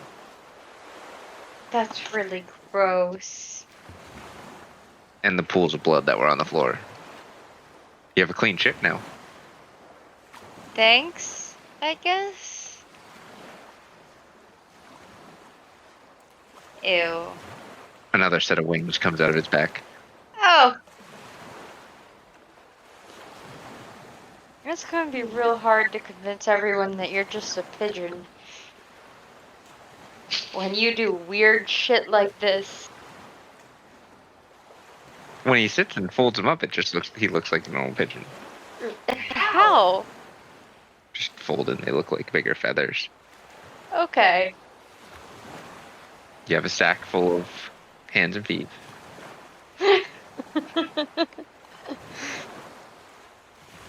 I'm just gonna swing it over my shoulder and walk upstairs.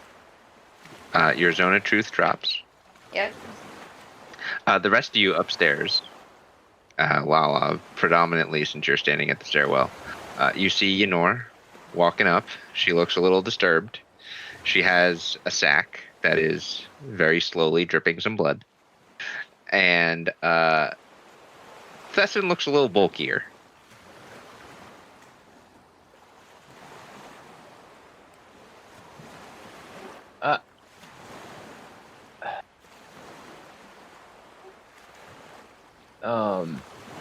Is that what I think it is?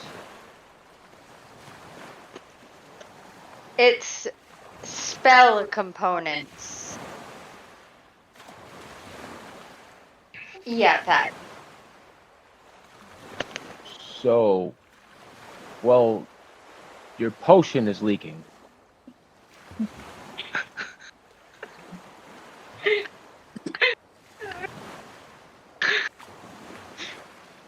Lala, do you want? Is Nosferatu thirsty? He's been unusually quiet. Oh God.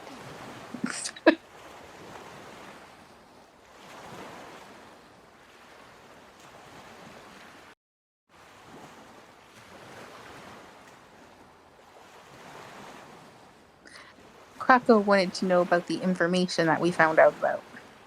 Oh, yeah, sorry. I got distracted from your spell components.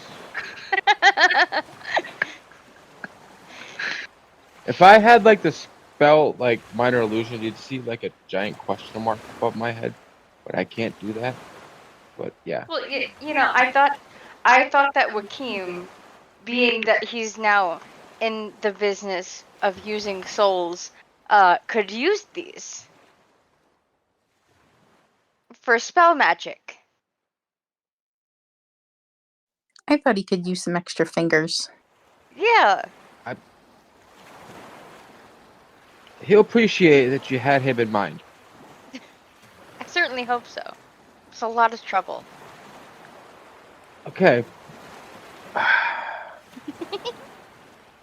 It's dripping on you. I'm gonna drop it on the deck, Thank you. and I'm really hoping it makes the biggest, wettest plop sound. Amazing.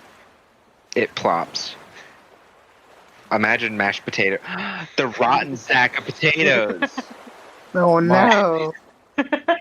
Sounds like that. Great. You all watch as Thesson unhinges his jaw and this really long tongue comes out and just. And then it goes in. Damn it. Thesson! Now we'll never reattach them. He didn't eat the.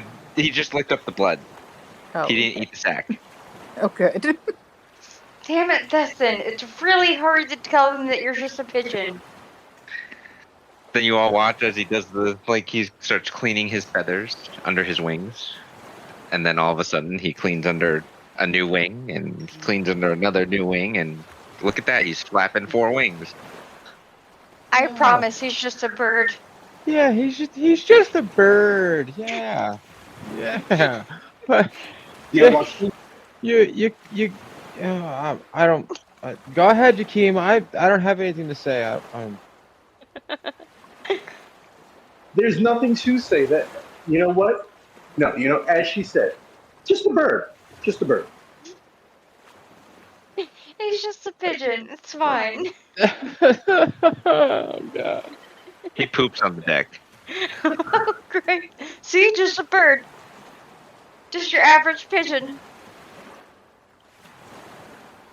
Oh, not on the poop deck. It takes a few moments, but the poop disintegrates. Oh, Does it take any of the wood with it? Ugh. No. But captain business. Investigator business? I'm sorry. There's just, that's just, yeah.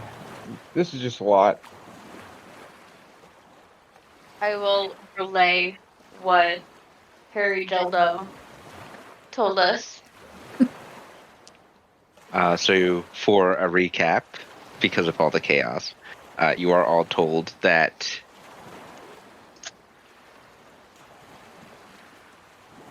Harold was told by his boss to mess with your guys' ship if something were to go south, and which he did. And then he tried bargaining with pseudo threats, was put under a zone of truth. Everyone was under a zone of truth. And he said that his boss was working for a higher ups. He said maybe a Fae-like creature. He also said that his boss has information on some of your families, actual parents, etc. Didn't seem too phased by any other threats or anything. And then she goes on to say that it was Mr. Belfast who had removed the man's hands and feet at her and Lala's discretion. Rather adeptly. Also, So- she adds in that she cauterized his wounds with Dawnbringer.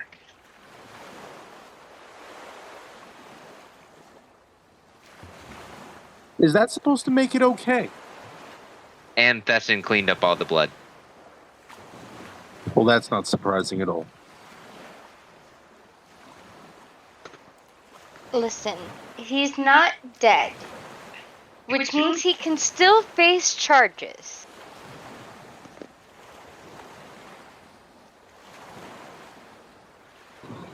I don't know what more you can do to this man. Well, if it The turns law out always finds a way. that he lied to us about his boss, we could always permanently attach him to a penny farthing. Oh, he also threw in there that he doesn't have testicles. Yeah, that was random. Wait, I did Does he no longer have testicles? Please don't tell me he took those too. Listen, I was going to. Oh. He said he didn't have any. I haven't checked, but I might later. Oh, so somebody else previously interrogated him and took his balls? What if he was born without them? Oh, I feel bad for him.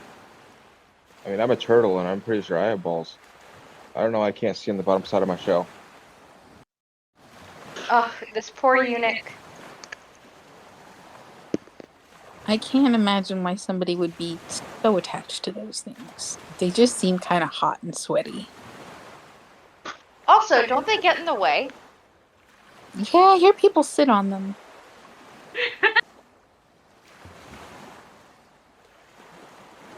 Joaquin's just shaking his head. I haven't had that problem, so maybe I don't have balls. Well, if they're inside the shell, then you probably wouldn't sit on them. Do turtle people have balls? What are you? A turtle? A turtle? Turtles are classified as a humanoid and therefore have the same reproductive organs as every other humanoid. Oh, no Where are cloaca their for testes? turtles. Think of a turtle's anatomy. A cloaca. I was gonna say, is it inside his cloaca? If that's what it's called. I don't know turtle anatomy. I thought those were for birds. No, reptiles also have cloaca. It is I'm the also not adding turtle anatomy to my Google search history. You don't need that in the algorithm. It is the single hole from which all fluids come out. Oh God, Croca. So no, he wouldn't have that because that doesn't match the anatomy of a human. You know, generally bird and reptiles don't match human anatomies. Yes, but a turtle is a humanoid, so based on D&D rules, he has the same reproductive organs as a human. Where would his penis be? There's probably a hole for like that. There's a hole in the shell for Yeah. And his testicles are probably inside the shell. I mean, I can tell you where that is. That's beneath my tail.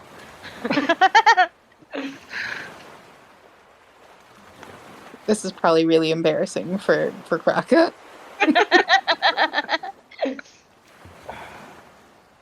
I mean, I kind of walked right into it, so not really. That's why I'm willing to expose where the position of my penis. Listen, we can compare him and what is his name? Harold Fildo, and see if they match. I don't want to compare penises with hairy dildo. The pool of blood is just expanding ever so slowly underneath the hands and feet that have still not been cauterized. Hey, Joaquin, do you need magic? Yeah. Do you want these?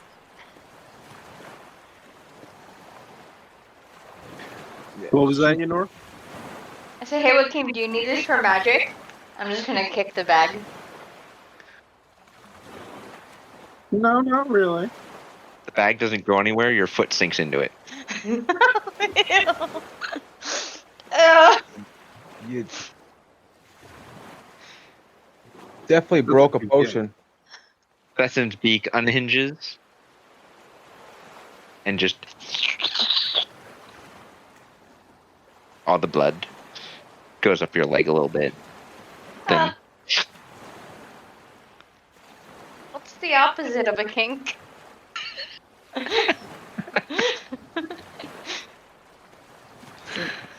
Question. I'm gonna reach in the bag and pull out a hand and just hold it up to Thesson. He said he doesn't need these. Yep. What? Gross. he looks at the bag. Go ahead. I'm not. His beak grows larger and just envelops the sack. Nope. Oh. Nope. And then nope. I'm not retract. doing this. I'm not doing this. Nope. Sack and all, huh? I say envelops the sack is a really poor choice of vernacular after we've discussed it.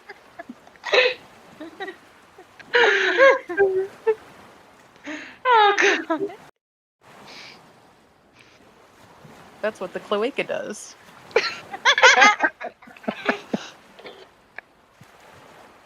I want you to know you just made soda come out my nose. Sorry. I should not have been swallowing. No. You all are so nasty. So nasty. Don't slut shame us.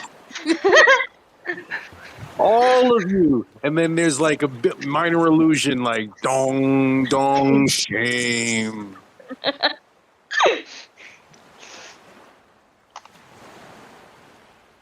The biggest slut of all was trying to shame us. I know. You're shaming the group. I know sluts when I see one. Ones. Kraka, you run away from this conversation and you get downstairs. And you just see Tyrone Belfast standing at a door.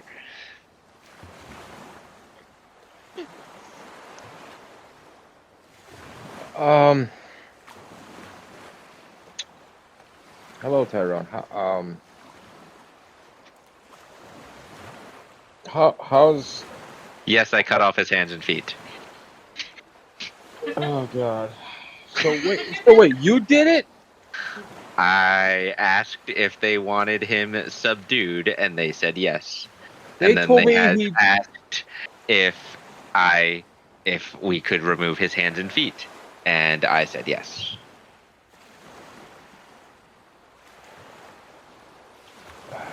Well, that's a little bit more believable than he tripped on a sword and they kind of just whoop, came off. Oh, I beat the shit out of him first. Could have killed him, didn't kill him, knocked him unconscious. They wanted him for more questioning. Well, is he leaking in there like the bag that got bought upstairs? No, she cauterized his wounds with her flame sword. Oh, thank God. And then that bird creature sucked up all the blood. Yeah, he was doing that up there too. That's why I'm down here. I'm trying to like the bird, but I really, he's just too much. He's got that void thing in his mouth, and he can mesmerize you, and never mind his beak opens 4 ways, and it's just a bird. It's just a bird. Just keep telling yourself it's just a bird. You're probably better off. Would you like to see the amputee prisoner?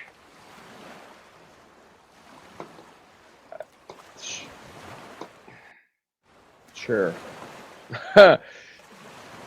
He steps aside, and you can enter that room.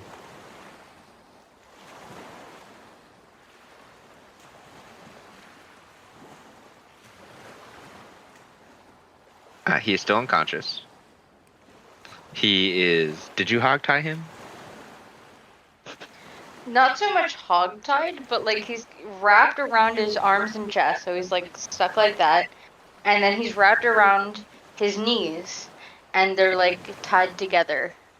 He's reverse hogtied, partially mummified with rope. I'm gonna search him. You search what you can from him. You don't find anything. Nothing. Well, make an investigation check real quick.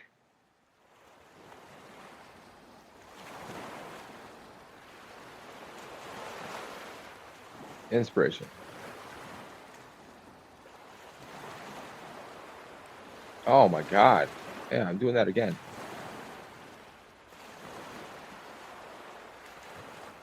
That I'm gonna just burn them all. keeps getting worse. It's the last one, whatever it is. Oh my god. I'm just.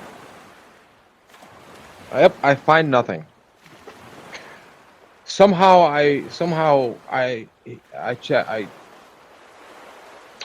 he had nothing in his pockets, but after searching him, I put something in his pocket. You can't get to his pockets, actually. You can't get to anything that would be holding something because Ynor was a little overzealous with the rope. I mean, why? The man's got no feet. Or hands. What?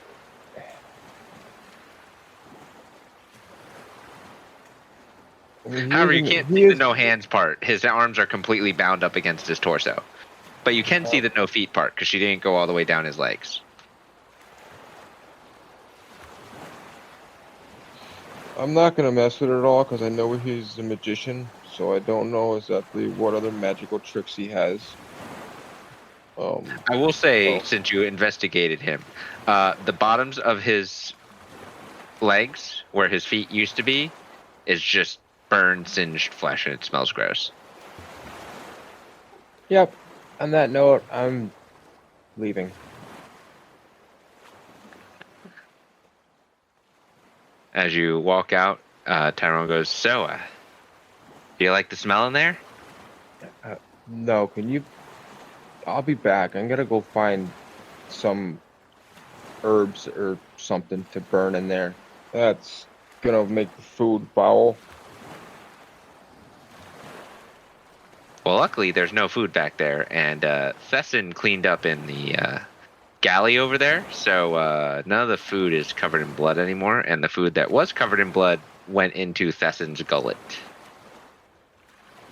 Yeah, but that stench might be trapped in there for now, but it's not gonna be for longer.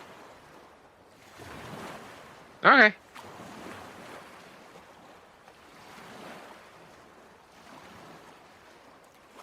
You'd go off. You'd go search, rummage for some peace of mind and some herbs.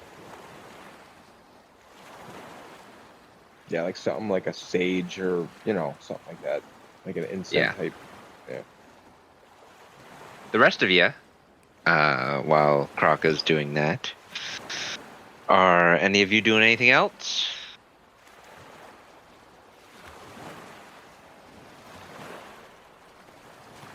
Not particularly, really. Again, I just want to make sure we're clear of that blockade, and then again, on to smooth sailing for the next few days. You are smoothly sailing. Well, I will. Go ahead. she's toying with the idea of harassing Joaquin with psychic whispers, but we haven't decided yet.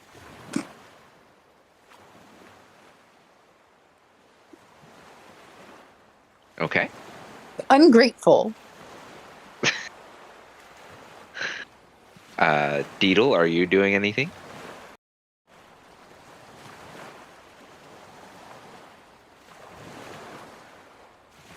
I should say anything else? No, other than keeping an eye, even though I was told not to worry about it, but I'm still worried about it. Okay. Ynor, are you doing anything else? Nope. I will ask you all as a group, do we want to play out each of these days, or do we kind of want to do a more speedy travel this time? I'm okay with a speedy travel to get to the next destination. I'm very curious about that. Unless there's something that can actually be discovered out here. Not particularly. It'd just be like your like how we've handled travel before, where it's kind of split up into different phases of the day, and you guys can decide if you're going to be doing anything specific or if you're just going to be moving along. Yeah, in that case, I vote for a fast travel. What do you guys think? I mean, I agree. We've played out a few day by day travels, so like we kind of know now what we'd be doing on a day-to-day basis. And if we do, I would probably be trying to figure out how to make booze. Any alternative consensus? Got head shakes from Enor. Lala, Deedle, any alternative consensus? Nah.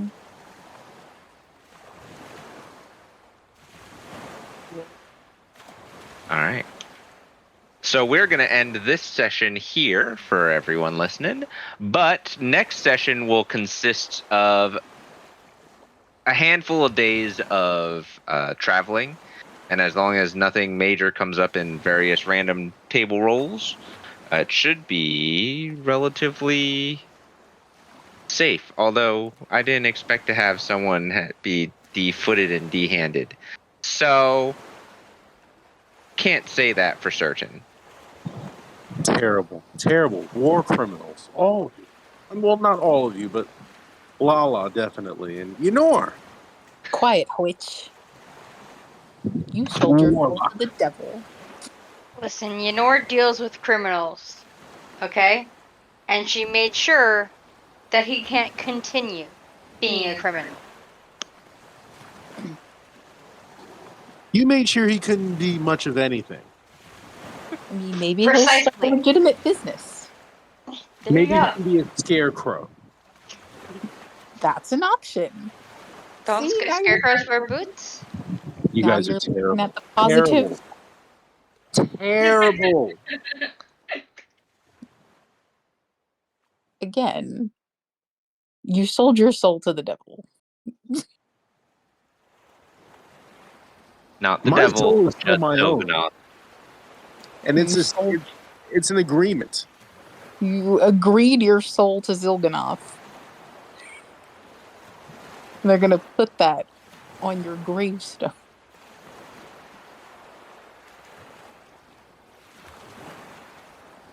At Thank least you I'll have all. my hands and feet. That's Maybe. you would still have your hands. Did you say maybe? I mean, you never know what a demon's gonna do with your hands and Threat. She's threatening to take my hands and feet with her demon blade. not me. But also, what if not only does he take them, but he sells them on the internet? What is this internet that you speak of? What was I to say? Where is this internet? This net of inter. He sells it on the dark market. Where I hear people don't buy feet for feet purposes, but rather for cloaca purposes. Oh god. Had to do it. Had to do it.